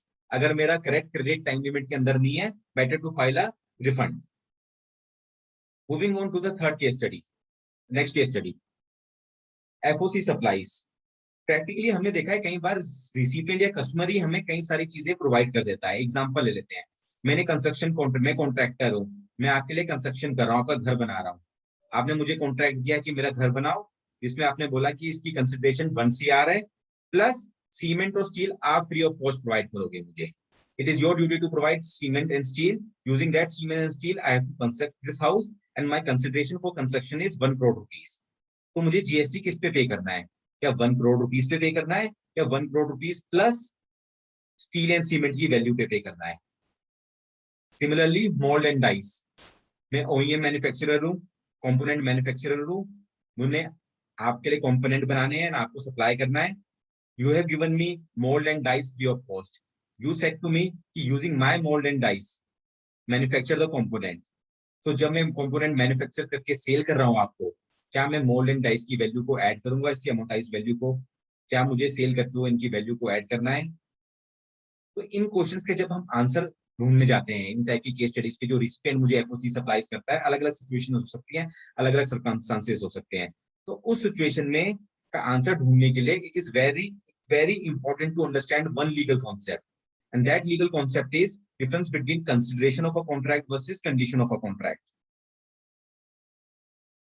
What the law says, like there are multiple judgments on this part including the foreign judgments. It says that everything which is provided by the recipient need not always be a consideration. No doubt we agree consideration can be monetary or non monetary. इसमें कोई doubt नहीं है कि मुझे monetary consideration भी मिल सकती है, non monetary भी, बट हर टाइम जब रिसिपिएंट आपको कुछ प्रोवाइड करता है जरूरी नहीं है वो कंसिडरेशन का फॉर्म हो। कई बार कॉन्ट्रैक्ट के अंदर रिसिपिएंट की कुछ कंडीशंस होती हैं, कुछ रिस्पांसिबिलिटीज असाइन करी जा सकती हैं, and he is actually required to make available certain things, then this is only a condition of the contract. जैसे हम किसी के यहाँ ऑडिट करने जाते हैं, किसी कंपनी के यहाँ ऑडिट करने जाते हैं तो हमें रूम बैठने के लिए देते हैं, इसका ये मतलब नहीं कि वो रूम का स्पेस जो हमें दिया है वो अपने आप में नॉन मॉनेटरी कंसिडरेशन है। वो हमें लंच करा रहे हैं तो उसका ये मतलब नहीं कि लंच नॉन मॉनेटरी कंसिडरेशन है, या हम गेस्ट हाउस में रुक रहे हैं तो उसका ये मतलब नहीं कि उनका गेस्ट हाउस का जो अकोमोडेशन वैल्यू है वो नॉन मॉनेटरी कंसिडरेशन है। It is only a condition of the contract that if I am coming and doing your audit then you have to provide me these things as a part of the contract. तो इसी basis this principle, अगर मेरा contract इस तरीके से drafted है कि मेरे कॉन्ट्रैक्ट में साफ लिखा हुआ है कि as a condition of the contract, as a responsibility, it is your duty to provide me steel and cement. तो अगर हमारा कॉन्ट्रैक्ट इस तरीके से ड्राफ्टेड है जहां क्लियर कट लिख रहे हैं कि भाई my contract to you is for construction of building but it is the responsibility of service recipient as a condition of contract to provide cement and steel. Using that cement and steel, the obligation is on the recipient to provide this. The obligation was never on the supplier. The obligation was never on the supplier. In such situation, the value of steel and cement will not be added. Similarly, in mold and dies example, अगर हमारे contract में clear cut लिखा हुआ है कि mould and dice की responsibility और obligation recipient की थी प्रोवाइड करने के लिए, सप्लायर की नहीं थी और रिसिपिएंट ने अगर मुझे वो प्रोवाइड करी है, then this is not a non monetary consideration, but it is only a condition of the contract and इसके ऊपर कोई टैक्स पे नहीं होगा। इनफैक्ट गवर्नमेंट का खुद एक सर्कुलर आया है मोल्ड एंड डाइस के ऊपर, जहां उन्होंने सेम प्रिंसिपल को अडॉप्ट किया है और बोला है कि अगर आपका कॉन्ट्रैक्ट इस तरीके से ड्राफ्टेड है जहां उसको ये mould and dies as a condition देने थे, ये उसकी रिस्पॉन्सिबिलिटी थी मोल्ड डाइस, उस मोल्ड डाइस को यूज करके मुझे जीएस मैन्युफैक्चर करना था और गुड सप्लाई करने थे, तो मोल्ड एंड डाइस की वैल्यू अट्रैक्ट नहीं होगी। Please note, GST is on supply of goods, unlike excise. Excise में डिफरेंस था, एक्साइज में it was a concept of intrinsic value of the goods, the tax was on manufacture, कि आपने जो goods manufacture करे हैं इसकी intrinsic value पे टैक्स लगता था, इसलिए एक्साइज में मोल्ड एंड डाइस की वैल्यू हर केस में इंक्लूड होती थी। Whereas जब हम जीएसटी की बात करते हैं, GST just on supply of goods and on the transaction value. तो इस सिचुएशन में अगर रिस्पॉन्सिबिलिटी एंड ऑब्लिगेशन रिसिपिएंट का है तो ये ट्रांजैक्शंस और ये एफओसी सप्लाईज ऐड नहीं होंगी। So drafting of contract plays a very, very important role. Let's move to our next case study. So moving to the next case study, which is with regard to taxability of cross charge vis-a-vis ISD and cross charge and related party transaction. Breaking this case study into two parts: cross charge and ISD. Second is cross charge and related party transaction. Cross charge and ISD. Just to explain this taxability, I am taking a simple example. Suppose I am a manufacturer and I am having my head office in the state of Delhi, and I have 20 more locations across India. So total, I am having 21 registration, HO in Delhi, 20 registration across India. In Delhi, I am my CFO, my strategy team, operation team sits in the state of Delhi itself. If we talk about, अगर मैं बात करूं ISD या cross charge की, मैंने GST audit कराया पूरी 21 states का और उसका इनवॉइस मैंने दिल्ली में लिया। सेकंड थिंग, मैंने दिल्ली का रेंटल, जो दिल्ली रजिस्ट्रेशन था, जहां मेरी सारी टीम बैठती थी, उसके regarding rental I am booking in the state of Delhi itself. It is there in the state of Delhi. With this background, this example in place, let us see the definition of ISD. What do we mean by ISD? So ISD, अगर हम बात करें, ISD is an office which receives an invoice pertaining to goods or services which has been consumed in different states. अगर ISD की बात करें, ISD act as an office, उसको एक invoice मिलता है and that registration need to distribute the credit to the respective states. मैं किस मैनर में उसको डिस्ट्रीब्यूट कर सकता हूं? I can distribute C central tax as a central और ISD. I को मैं I में भी दे सकता हूं, C में भी दे सकता हूं, S में भी दे सकता हूं. सेम थिंग स्टेट, SGST को मैं SGST में भी दे सकता हूं, NIGST में भी दे सकता हूं. अगर मैं कंडीशंस ऑफ डिस्ट्रीब्यूशन की बात करूं, एज एन ISD रजिस्ट्रेशन की बात करूं, इसी एग्जांपल के अंदर just I am taking a case. Suppose मेरा बैंगलोर का रजिस्ट्रेशन था. Tushar, in case we can move to the next slide please. Next one. अगर मेरा कोई बैंगलोर का रजिस्ट्रेशन था, प्रीवियस वन, अगर मेरा कोई बैंगलोर का रजिस्ट्रेशन था and I have engage a consultant in the state of Bangalore, Delhi itself, for the purpose of taking an assessment of Bangalore GST. Delhi का कंसल्टेंट है, वो बैंगलोर GST की असेसमेंट क्लोज करा के आता है और उस कंसल्टेंट ने दिल्ली के अंदर एक ISD पे इनवॉइस रेज कर दिया. So in that case, the ISD office will distribute the credit attributable to the recipient where it has actually been consumed. Bangalore state के अंदर जिसकी जो ये सर्विसेज है वो बैंगलोर कर्नाटका स्टेट में कंज्यूम हुई है. So ISD Delhi will distribute the credit to the state of Karnataka. अगर कोई कंसल्टेंट ने दो जगह का, दो स्टेट्स का काम करा है, in that case the ISD Delhi will distribute the credit to both these states on the basis of turnover. Third case, अगर ISD नंबर पे हमने advertisement services run करनी, means I have booked advertisement services and because of these advertisement services all the 20 states will get their respective shares of sales. In that case, as an ISD office, I need to distribute the credit pertaining to these advertisement services to all the 21 states, 20 plus Delhi state. Delhi के अंदर मेरा normal GST में regular GST number भी है and ISD भी है.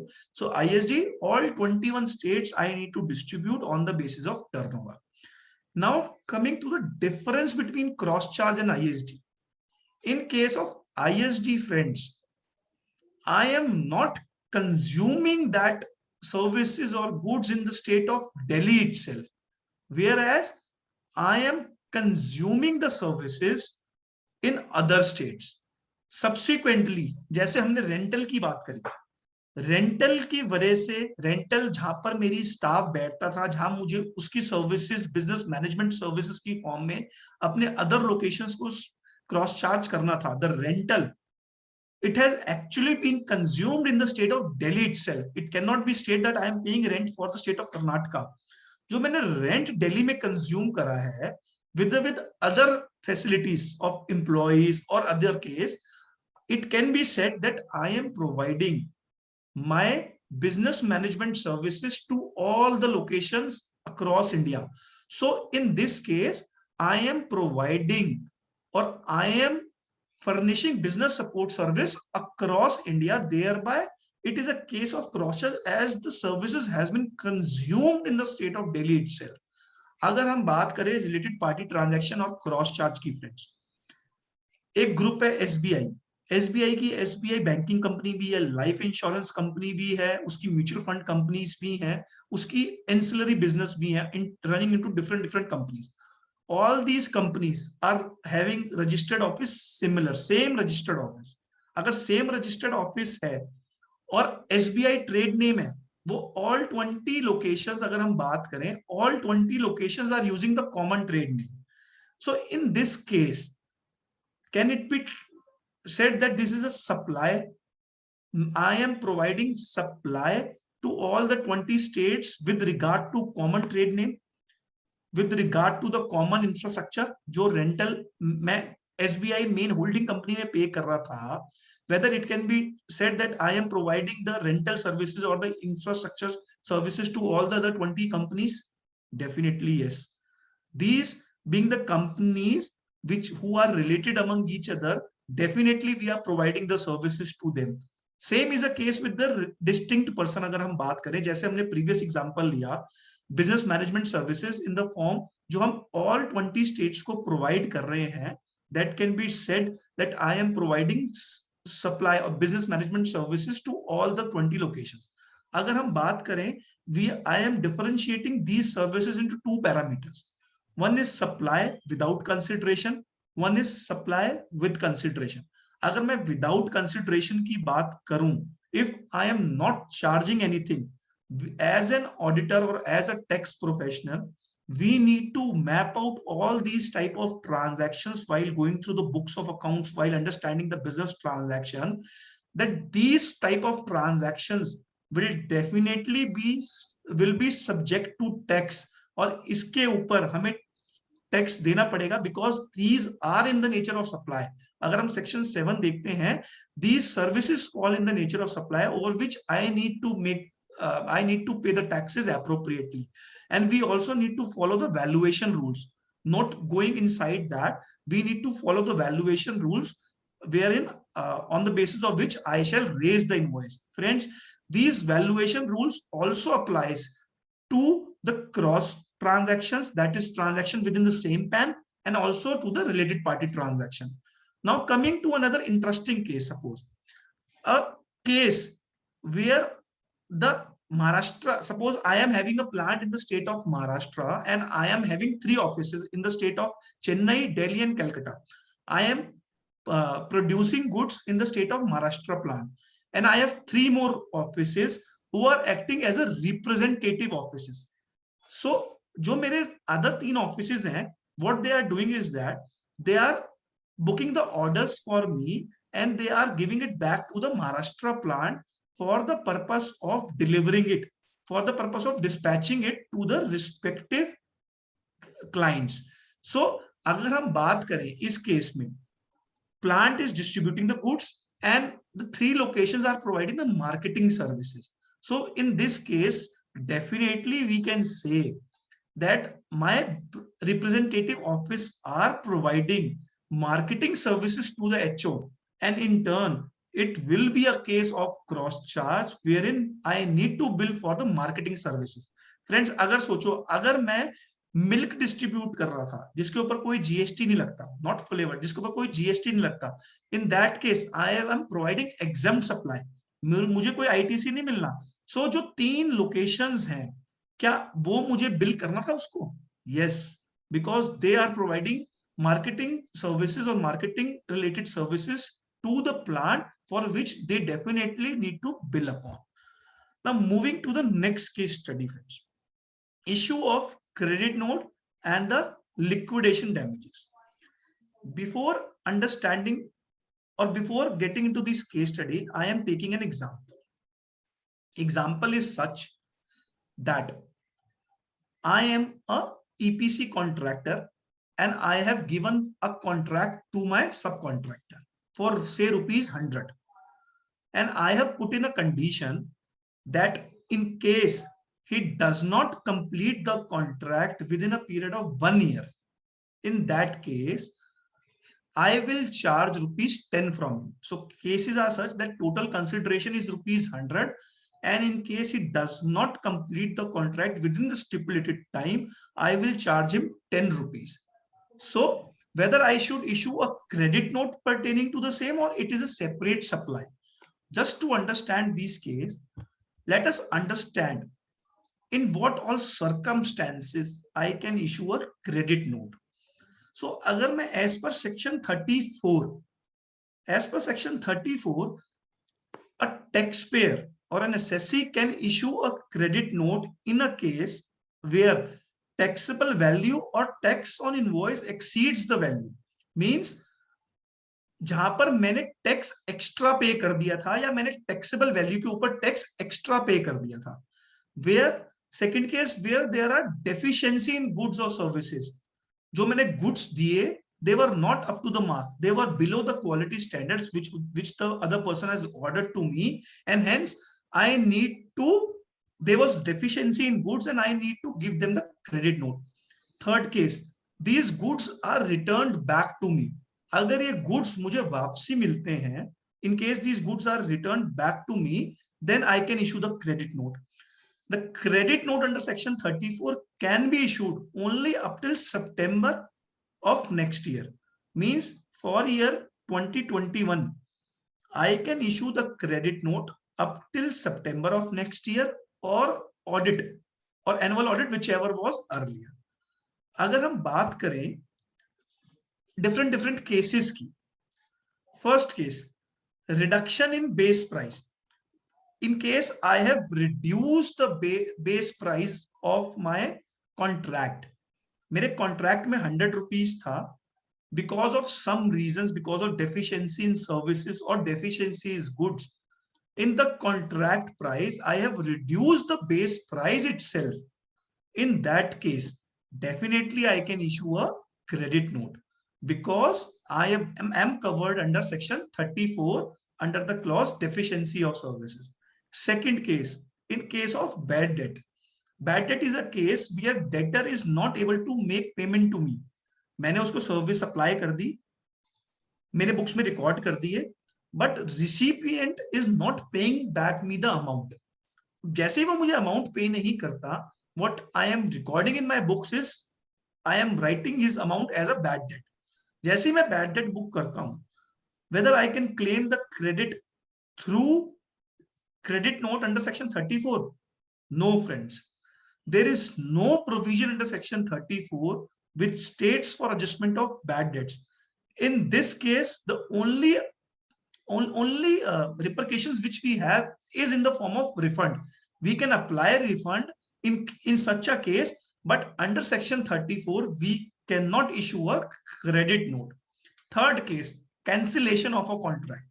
जो हमने example लिया, suppose I have made advance payment to my subcontractor, but because of some reason, and on that advance payment he has made payment to the department. Now because of some reason I have cancelled down the contract and the contract is unavailable.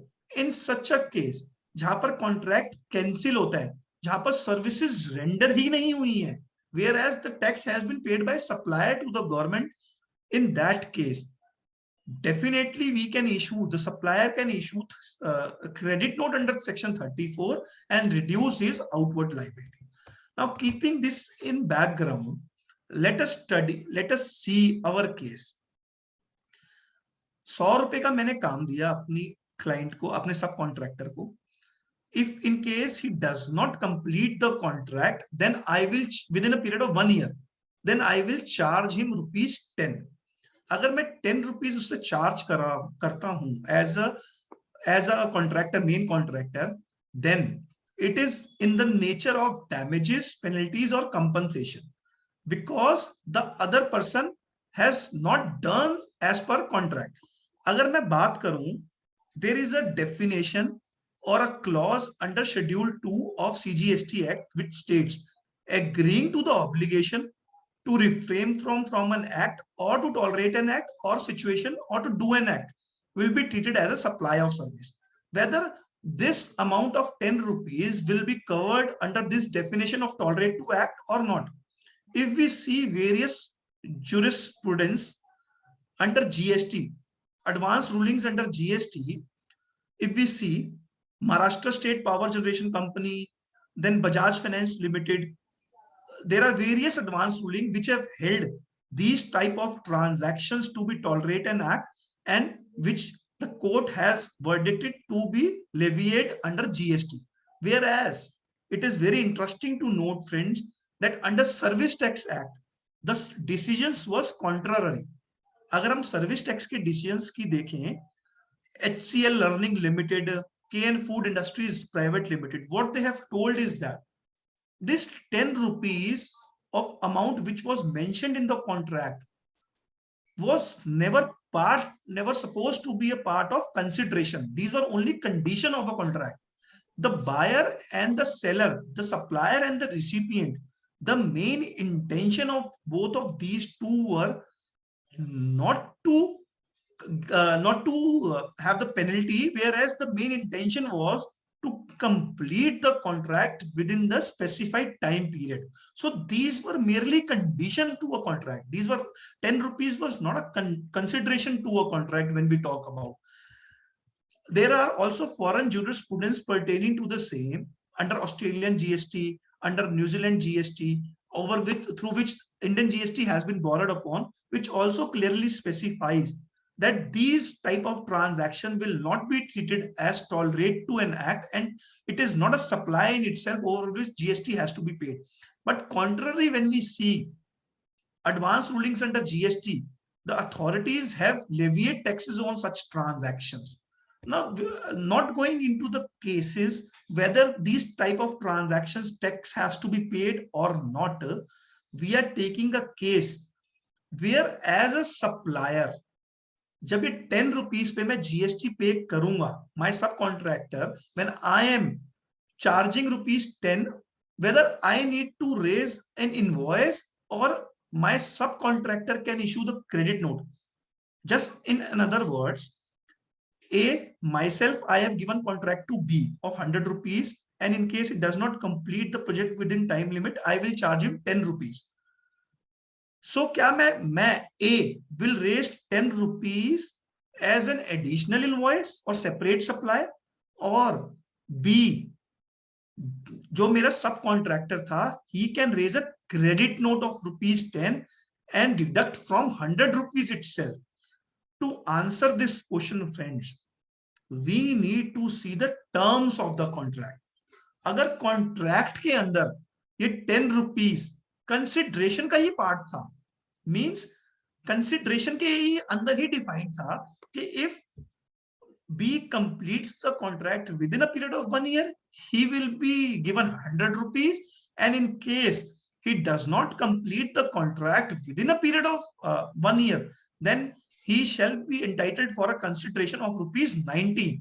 In such a case, we can definitely issue a credit note, thereby adjusting the contract price. Whereas, friends, in case of a contract where we have mentioned this 10 rupees as a separate condition in itself, मींस consideration तो 100 ही है, but अगर मैं complete within time period नहीं करता, then the main contractor will charge 10 rupees from the supplier. In that case, friends, the main contractor needs to issue a separate supplies with regard to the liquidation damages. So just to conclude, we have to see the terms of the contract to differentiate whether we need to issue the separate invoice or we can issue the credit note. Over to you, Tushar, the next case study. Moving to our next case study of taxability of discount schemes. Friends, we are aware in automobile sector, FMCG sector, pharma sector, etc. The dealers, the distributors gets various kinds of discounts and incentives from the manufacturer. The issue is on the taxability of such kinds of discounts and incentives which they receive from the supplier. Whether the tax has to be paid on such discounts and incentive amount which the distributor has received from the supplier. ये एक बहुत ही important issue है. In fact, service tax में तो number of show cause notices distributors को pharma sector में, FMCG sector में, automobile sector में issue हो रहे हैं कि आपको जो discount amount मिल रहे हैं, आपको जो incentives मिल रहे हैं, उनके ऊपर service tax pay करो. वो similar type of investigations GST में भी चल रही है.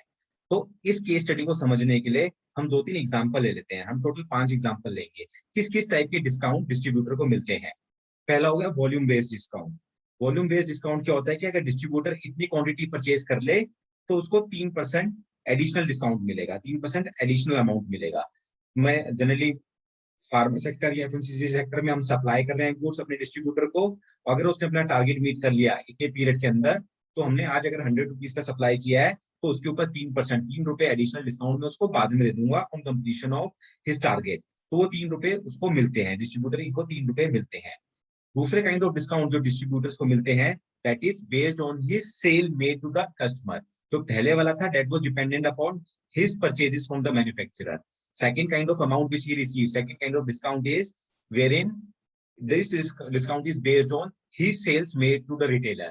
अगर इस टाइप के टारगेट बेस्ड डिस्काउंट है जिसमें लिखा हुआ है कि अगर डिस्ट्रीब्यूटर इतनी क्वांटिटी इतने टाइम में बेच देता है, अगर distributor 100 quantity with in 6 months बेच देता है, then he will be entitled for an additional discount of 3%. So this is the second kind of amount or second kind of discount which a distributor receive. Third is sometimes manufacturer distributor को instruct करता है कि ये जो particular product है इसको हमें market में और अच्छे से मार्केट करना है, इसलिए इसका जो एमआरपी है 10 रुपए में आप जो मार्केट में बेच रहे थे, आप 10 रुपए में ना बेच के आप 8 रुपए में बेच दो. तो मैन्युफैक्चरर और the distributor, manufacturer ask the distributor और the distributor ask the retailer, बोलते हुए कि ये अमाउंट आप, ये प्रोडक्ट आप सस्ते में मार्केट में बेच दो और जो डिफरेंशियल अमाउंट है वो मुझसे ले लो. तो third category of amount which distributor can receive is the amount which he gets from the supplier on account of sale at lower price. Fourth category is कि भाई आप स्पेसिफिक कस्टमरों को बेचोगे, चाहे आप गाड़ी कॉर्पोरेट कस्टमर को बेचोगे, आप ये चीज स्पेसिफिक कस्टमर को बेचोगे, तो उस केस में मैं आपको एक एडिशनल अमाउंट दे दूंगा. एंड फिफ्थ कैटेगरी इज कि वो स्पेसिफिक एक्टिविटी मेरे लिए करता है, उसने मेरे लिए इवेंट ऑर्गेनाइज किया, उसने मेरे लिए मार्केटिंग करी, उसने मेरे लिए प्रगति मैदान में किसी इवेंट में पार्टिसिपेट किया, तो उसके लिए मैं उसको स्पेसिफिकली पैसा दे रहा हूँ डिस्ट्रीब्यूटर को. तो डिस्ट्रीब्यूटर को एक वॉल्यूम डिस्काउंट मिल सकता है which is based on his purchases from the manufacturer. Second discount वो है which is dependent upon sale made to the retailer. Third discount वो है जिसमें ये सस्ता माल बेचता है रिटेलर को और वो मैन्युफैक्चरर से पैसे लेता है on the instruction of manufacturer, जो डिफरेंशियल अमाउंट है. फोर्थ कैटेगरी वो होगी कि मैंने स्पेसिफिक कस्टमर को बेचा मैन्युफैक्चरर के कहने पे सस्ते प्राइस पे और पैसा मैन्युफैक्चरर से ले लिया. फिफ्थ कैटेगरी वो है कि मैंने स्पेसिफिकली कोई इवेंट करा, कोई एक्टिविटी करी और पैसे मैन्युफैक्चरर से ले लिए. ये 5 टाइप्स ऑफ कैटेगरीज है जहां मुझे as a customer, as a distributor पैसे मिल रहे हैं. अब इनकी टैक्सेबिलिटी हम समझ लेते हैं, जिसके लिए हमें सेक्शन 15 समझना बहुत जरूरी है. सेक्शन 15 टॉक्स अबाउट डिस्काउंट, जिसमें 2 केसेस हैं. पहला case is a trade discount. Trade discount is a case जो मैं इनवॉइस में ही डिस्काउंट काट के दे रहा हूँ. से हम क्रोमा जा रहे हैं, टीवी ले रहे हैं, 100 rupees minus 10 rupees trade discount outrightly मिल रहा है और 90 रुपए का ट्रेड इनवॉइस रेज हो रहा है, जीएसटी इनवॉइस रेज हो रहा है. Second is called a post supply discount. Post supply discount is a case wherein मैंने ऑलरेडी सप्लाई कर दिया है और डिस्काउंट मुझे बाद में मिलता है, बट डिटरमाइन पहले हो जाता है. I repeat, discount determine sale के टाइम पे हो जाता है, बट एक्चुअल में जो मैं डिस्ट्रीब्यूटर को देता हूँ या अपने कस्टमर को देता हूँ वो बाद में देता हूँ. तो अगर हम एग्जांपल ले लेते हैं, ट्रेड डिस्काउंट का, जो हमने बोला कि अगर मैं मैन्युफैक्चरर को सेल कर रहा हूँ और उसने 100 क्वांटिटी मुझसे परचेज कर ली तो उसको 3% एडिशनल डिस्काउंट दूंगा। तो ये पोस्ट सप्लाई डिस्काउंट कब क्वालिफाई करेगा? ये तब करेगा जब दो कंडीशन सेटिस्फाई होंगी। पहला, ये डिस्काउंट स्टार्टिंग में ही पता होना चाहिए, पहली सेल से पहले ही मालूम होना चाहिए डिस्ट्रीब्यूटर और मैन्युफैक्चरर को कि भाई एक टारगेट बेस्ड डिस्काउंट स्कीम है, अगर तुम 100 क्वांटिटी परचेज कर लोगे तुम्हें 3% एडिशनल डिस्काउंट मिलेगा। ये जो मैंने पहली सेल करी है 100 क्वांटिटी की, जो पहली क्वांटिटी बेची है, उससे पहले ही ये हमारे डॉक्यूमेंट में होना चाहिए। सेकंड, जो मेरा डिस्ट्रीब्यूटर है वो प्रोपोर्शनेट आईटीसी रिवर्स कर दे अगर मैं क्रेडिट नोट इशू कर रहा हूँ उस सिचुएशन के अंदर। तो सेक्शन 15(3)(b) के अंदर पोस्ट सप्लाई डिस्काउंट तभी मिलेगा जब वो मुझे पहले से ही पता हो और डॉक्यूमेंट में स्पेसिफिकली कवर्ड हो कि मैं इस टाइप का डिस्काउंट दूंगा। वो स्कीम्स कहीं ना कहीं मेरी वेबसाइट में हो, मेरे एग्रीमेंट में हो, कम्युनिकेशन में हो, ईमेल में हो, किसी भी फॉर्म में हो। With this basic legal background, let us come to our case studies। जो हमने 5 केस स्टडीज और 5 एग्जांपल लिए अपने केस में। पहला वाला केस था discount based on purchases made by the distributor from manufacturer. तो इस सिचुएशन में क्योंकि ये अगर अमाउंट मुझे पहले ही मालूम है, ये स्कीम पहली सेल से, then it will qualify as a post supply discount. और पोस्ट सप्लाई डिस्काउंट के केस में जीएसटी लॉ क्लियर कट कहता है कि मैन्युफैक्चरर को इस केस में क्रेडिट नोट इशू करना है। उसके बाद दोनों ऑप्शन है, जीएसटी क्रेडिट नोट इशू करने के या कमर्शियल क्रेडिट नोट इशू करने के। जीएसटी क्रेडिट नोट इशू करेगा तो डिस्ट्रीब्यूटर को प्रोपोर्शनेट आईटीसी भी रिवर्स करेगा, और कमर्शियल क्रेडिट नोट इशू करेगा तो आईटीसी रिवर्स करने की कोई जरूरत नहीं है डिस्ट्रीब्यूटर को, because it is a revenue neutral situation. इस सिचुएशन के अंदर मैन्युफैक्चरर को क्रेडिट नोट इशू करना है, चाहे वो जीएसटी क्रेडिट नोट हो या कमर्शियल क्रेडिट नोट हो। जो अमाउंट डिस्ट्रीब्यूटर को मिला है उसके ऊपर अलग से कोई टैक्स इंप्लीकेशन नहीं है, उसके ऊपर अलग से जीएसटी कोई जमा नहीं करना डिस्ट्रीब्यूटर को। All responsibilities on the supplier. So this is first category. Second category was the discount which the distributor received based on his sale made to the retailer. Distributor ने जो मार्केट में माल बेचा उस बेसिस पे कि उसने वो जो टारगेट पूरा किया कि 100 क्वांटिटी बेच दी और उसको 3% का एडिशनल डिस्काउंट मैन्युफैक्चरर से मिलना था, उस बेसिस पे ये डिस्काउंट रिसीव किया डिस्ट्रीब्यूटर ने मैन्युफैक्चरर से। क्या इस डिस्काउंट के ऊपर टैक्स लगेगा? क्या उसको जीएसटी डिस्ट्रीब्यूटर को पे करना है? या इस केस में भी supplier can issue a credit note, जैसे हमने पहले डिस्कस किया फर्स्ट केस में। तो when we talk about this cases, to my mind, अगर डिस्काउंट उसकी सेल पे बेस्ड हो या उसकी परचेज पे बेस्ड हो, it should not make any distinction. मैं सेल तो तभी करूंगा ना जब मैं कोरस्पॉन्डिंगली परचेज भी करूंगा। मैं सेल तभी करूंगा जब मैं कोरस्पॉन्डिंगली परचेज कर रहा हूँ। तो ultimately it is indirectly linked my purchase is only, कि भाई मैं 500 क्वांटिटी बेची है तो मैंने अल्टीमेटली खरीदी भी होगी। तो based on that concept, in our view, इसका आंसर वही रहेगा जो हमने केस स्टडी नंबर 1 में डिस्कस किया। इस केस में भी supplier GST credit note supplier को इशू करना है, इसमें डिस्ट्रीब्यूटर को जीएसटी चार्ज नहीं करना। सप्लायर या तो क्रेडिट नोट जीएसटी वाला इशू करे या कमर्शियल क्रेडिट नोट इशू करे, दोनों ऑप्शन है। Coming to case study number 3, इस केस स्टडी में हमने सप्लायर को हमने क्या बोला अपने डिस्ट्रीब्यूटर को कि तुम्हारे पास ऑलरेडी जो स्टॉक पड़ा हुआ है, इसमें हमने क्या बोला, ऑलरेडी हम सेल कर चुके थे एक पर्टिकुलर स्टॉक से पेप्सी टू माय डिस्ट्रीब्यूटर। अब हमने उसको बोला ये पेप्सी जो तुम्हारे पास पड़ी हुई है ऑलरेडी स्टॉक में, इसको तुम 20 रुपए की जगह 18 रुपए में मार्केट में बेच दो। तो इस केस में I have told my distributor to sell the product at a lower price to boost my market, and the differential amount, जो उसने 20 रुपए का माल 18 रुपए में बेचा तो 2 रुपए में उसको रिम्बर्स कर रहा हूँ। कि 2 रुपए जो मैं उसको रिम्बर्स कर रहा हूँ, क्या इस केस में मुझे क्रेडिट नोट इशू करना है या it is it a consideration for a separate supply by distributor to manufacturer? तो सबसे पहले अगर हम पोस्ट सप्लाई डिस्काउंट की बात करें, this is not post supply discount. ये मुझे सेल के टाइम पे मालूम ही नहीं होता, ये सेट चीज तो बाद में डिस्कस होती है। सेल तो ऑलरेडी हो चुकी है उस प्रोडक्ट की, बाद में मैंने देखा कि प्रोडक्ट मार्केट में बिक नहीं रहा, इसलिए मैं डिस्ट्रीब्यूटर को कह रहा हूँ कि सस्ता बेचे। तो ये मेरे एग्रीमेंट में कभी लिखा नहीं था कि मैं 2 रुपए का एडिशनल डिस्काउंट दूंगा सेल से पहले, ये तो बाद में हमने डिसाइड किया, इसलिए it is not a post supply discount. इस केस में मैं सेक्शन 34 के अंदर क्रेडिट नोट इशू नहीं कर सकता। अब रियल चैलेंज क्या आता है कि ये जो 2 रुपए डिस्ट्रीब्यूटर को मिले हैं, ये 2 रुपए क्या कंसिडरेशन है किसी सर्विसेज के लिए या फिर ये एडिशनल कंसिडरेशन है उस सामान के लिए जो मैंने मार्केट में बेचा है? तो how do I tax this amount? तो डिस्ट्रीब्यूटर को क्या टैक्स ऐसे लगाना चाहिए कि मैंने ये पेप्सी मार्केट में 18 रुपए में बेची है और 2 रुपए मुझे जो मिले हैं वो मैन्युफैक्चरर से मिले हैं। तो इनफैक्ट मुझे पेप्सी के रेट के ऊपर जो 40% होता है, बेस्ड ऑन दैट डिस्ट्रीब्यूटर को 20 रुपए पे टैक्स जमा करना है, क्योंकि 18 रुपए उसने कस्टमर से कलेक्ट करे और 2 रुपए उसने मैन्युफैक्चरर से कलेक्ट करे। या फिर इसको मैं एक सेपरेट सर्विस के कंसिडरेशन मानूं अंडर क्लॉज 5E, जिसमें लिखा है agreeing to the obligation to do an act. कि मैंने उसके कहने पे सस्ता बेचा. I have entered into an agreement with the manufacturer to sell the goods at a lower rate based on which I'm getting 2 rupees. So it's a separate agreement of selling goods at a lower rate. I have agreed to sell it at a lower rate on manufacturer's instruction for which I'm getting 2 rupees. So in my view, it is not an additional consideration. ये Pepsi की additional consideration नहीं है, क्योंकि जब मैंने market में Pepsi बेची 18 रुपए की, तो मार्केट वालों को नहीं मालूम कि 2 रुपए मुझे मैन्युफैक्चरर से मिलेंगे. एडिशनल कंसिडरेशन तभी लगना चाहिए क्लॉज जब तीनों पार्टीज को आपस में मालूम हो कि इतना पैसा इससे मिल रहा है, इतना पैसा इससे मिल रहा है. So in my view it is only a consideration for a separate supply of services. इस केस में डिस्ट्रीब्यूटर को जीएसटी इनवॉइस रेज करना चाहिए मैन्युफैक्चरर के ऊपर और इसके ऊपर जीएसटी जमा करना चाहिए. सिमिलरली जब हम केस स्टडी नंबर 5 की बात करते हैं, organisation of event etcetera by the distributor, और जिसके लिए मुझे सेपरेट पैसे मिलते हैं, कोई प्रमोशनल कैंपेन मैंने किया, कुछ भी एक्टिविटीज करी, तो उस केसेस में it is a separate consideration for the services which distributor is providing. और इस केसेस में डिस्ट्रीब्यूटर को जीएसटी इनवॉइस रेज करना चाहिए मैन्युफैक्चरर के ऊपर. तो सारा अमाउंट जो जीएसटी जितने भी डिस्ट्रीब्यूटर्स हैं हमारे, एफएमसीजी, फार्मास्यूटिकल, ऑटोमोबाइल, हर केस में जो डिस्काउंट है, इंसेंटिव स्कीम्स है, हर केस में टैक्स लगे ऐसा जरूरी नहीं है. कुछ केसेस ऐसे होंगे जो अमाउंट उन्होंने रिसीव किया है which will qualifies as a discount, और उस केसेस में मैन्युफैक्चरर को क्रेडिट नोट इशू करना है, चाहे कमर्शियल हो या जीएसटी हो. जैसे हमने केस नंबर 1 या 2 डिस्कस किया, target based schemes etcetera, discount based schemes, अगर ये सारी चीजें हैं then it is not a consideration for any service. Whereas जो हमने बाकी केसेस डिस्कस करे, अगर उसको पैसा इसलिए मिल रहा है कि उसने माल सस्ते में बेचा, स्पेसिफिक कस्टमर को बेचा, उसने कोई स्पेसिफिक एक्टिविटी करी, इवेंट डिस्ट्रीब्यूशन की, कैंपेन रनिंग की, then these all are the activities which distributor is performing on behalf of manufacturer, and the amount which the manufacturer is giving to the distributor will qualifies as a consideration in the hands of distributor. और distributor को उसके ऊपर GST जमा करना है. So this is very important to note. हमारे जितने भी distributor clients हैं एक्सेट्रा हैं, उनको जितने इंसेंटिव स्कीम्स मिल रहे हैं, हमें इंसेंटिव स्कीम्स की बारीकियों में जाना है, हमें डिफरेंट काइंड्स ऑफ स्कीम्स देखनी है और ये चेक करना है कि कौन सी स्कीम के तहत पैसा मिला है. क्या वो केस स्टडी नंबर 3, 4, 5 टाइप की स्कीम है तो टैक्स लगेगा. अगर वो केस स्टडी नंबर 1, 2 के टाइप की स्कीम है तो उसके ऊपर टैक्स नहीं लगेगा. एंड साइमल्टेनियसली मुझे टीडीएस की कंप्लायंस भी देखनी है कि मैन्युफैक्चरर टीडीएस तो नहीं काट रहा. अगर हम कह रहे हैं कि केस स्टडी नंबर 1 एंड 2 के पैसे मिल रहे हैं, then this is not for any services, it's only in the nature of discount which he is receiving, or supply discount. तो उस केसेस में मैन्युफैक्चरर को भी टीडीएस नहीं काटना चाहिए.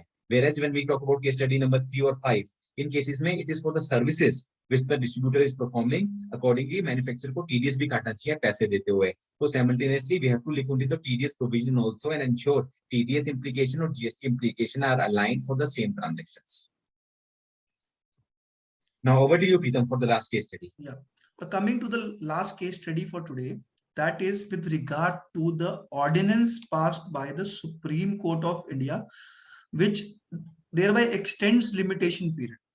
So अगर हम बात करें कोविड पीरियड की 2020 में और 2021 में, फ्रेंड्स 2020 में भी सुप्रीम कोर्ट ने एक ऑर्डिनेंस पास करा था, 2021 में भी एक ऑर्डिनेंस पास करा था जिससे कि लिमिटेशन पीरियड एक्सटेंड करा गया था.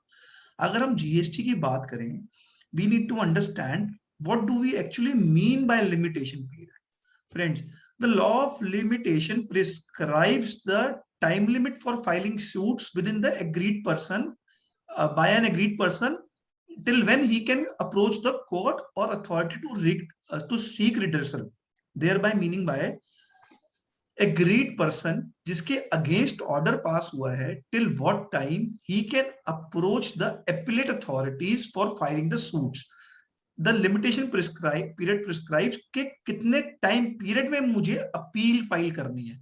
अगर मैं लिमिटेशन पीरियड की बात करूं under GST law section 54 specifies 2 years कि I need to file refund within a period of 2 years. अगर मैं सेक्शन 107 की बात करूं, it states that appeal to the appellate authority can be filed within a period of 3 months from the date of order or from the date of decision of the order.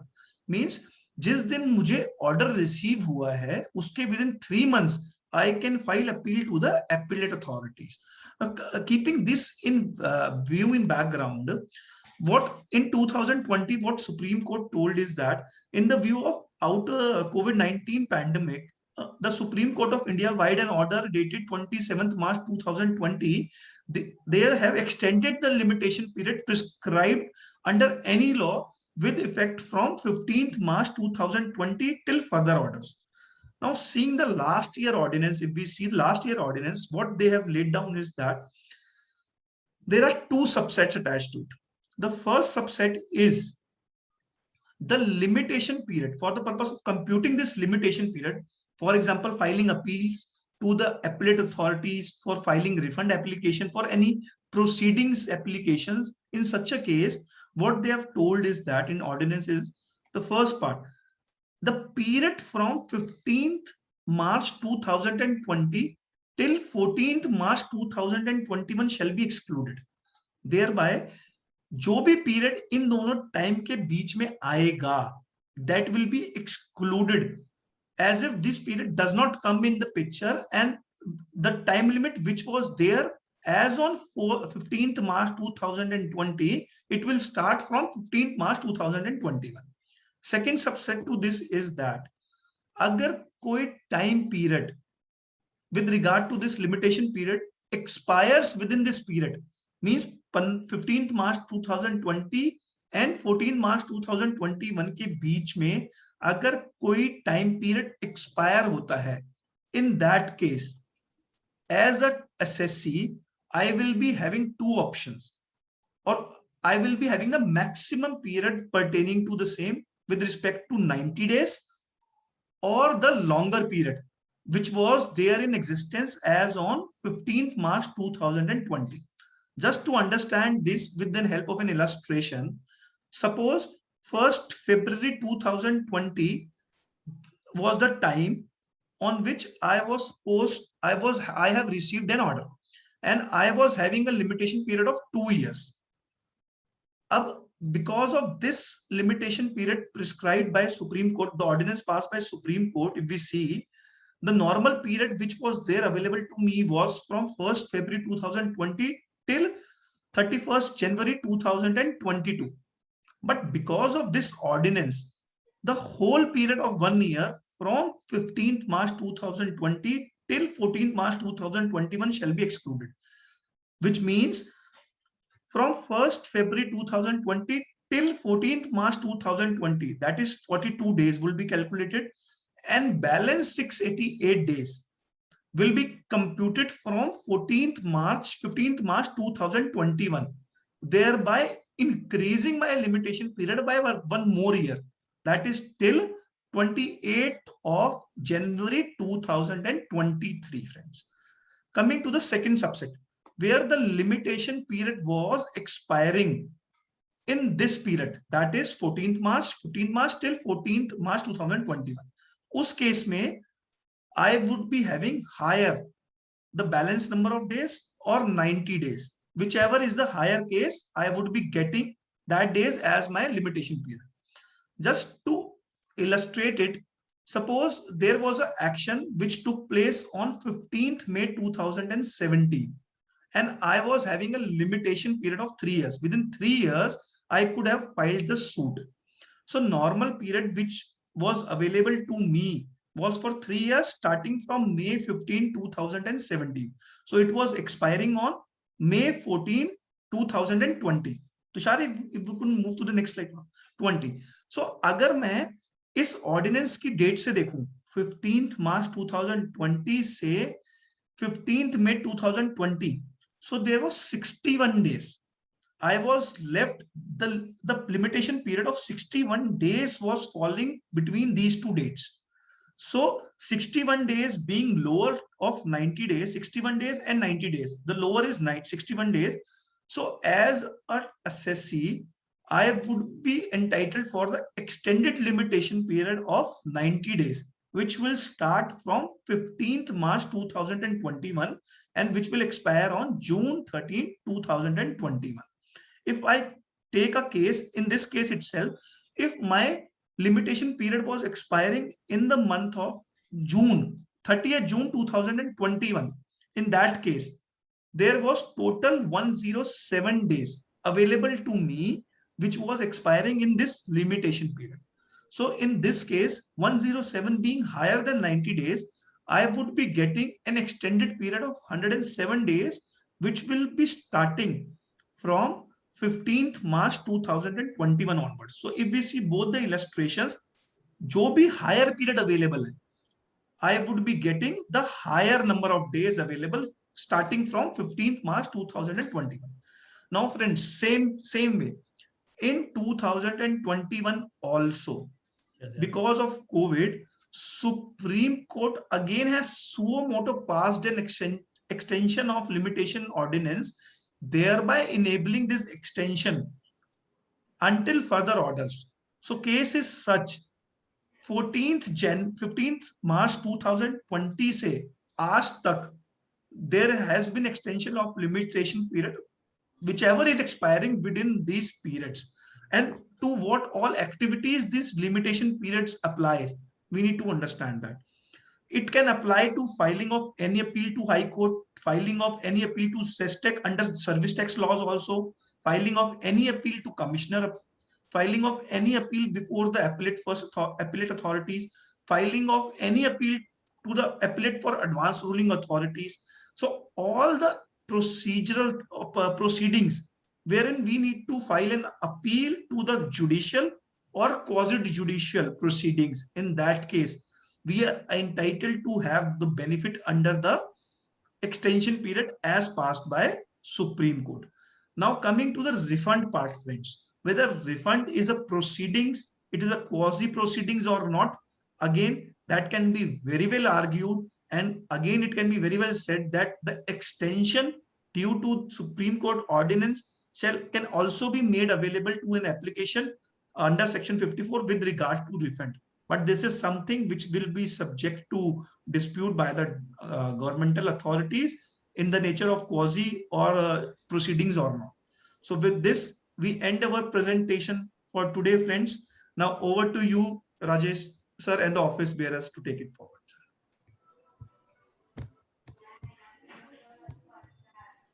Rajesh ji,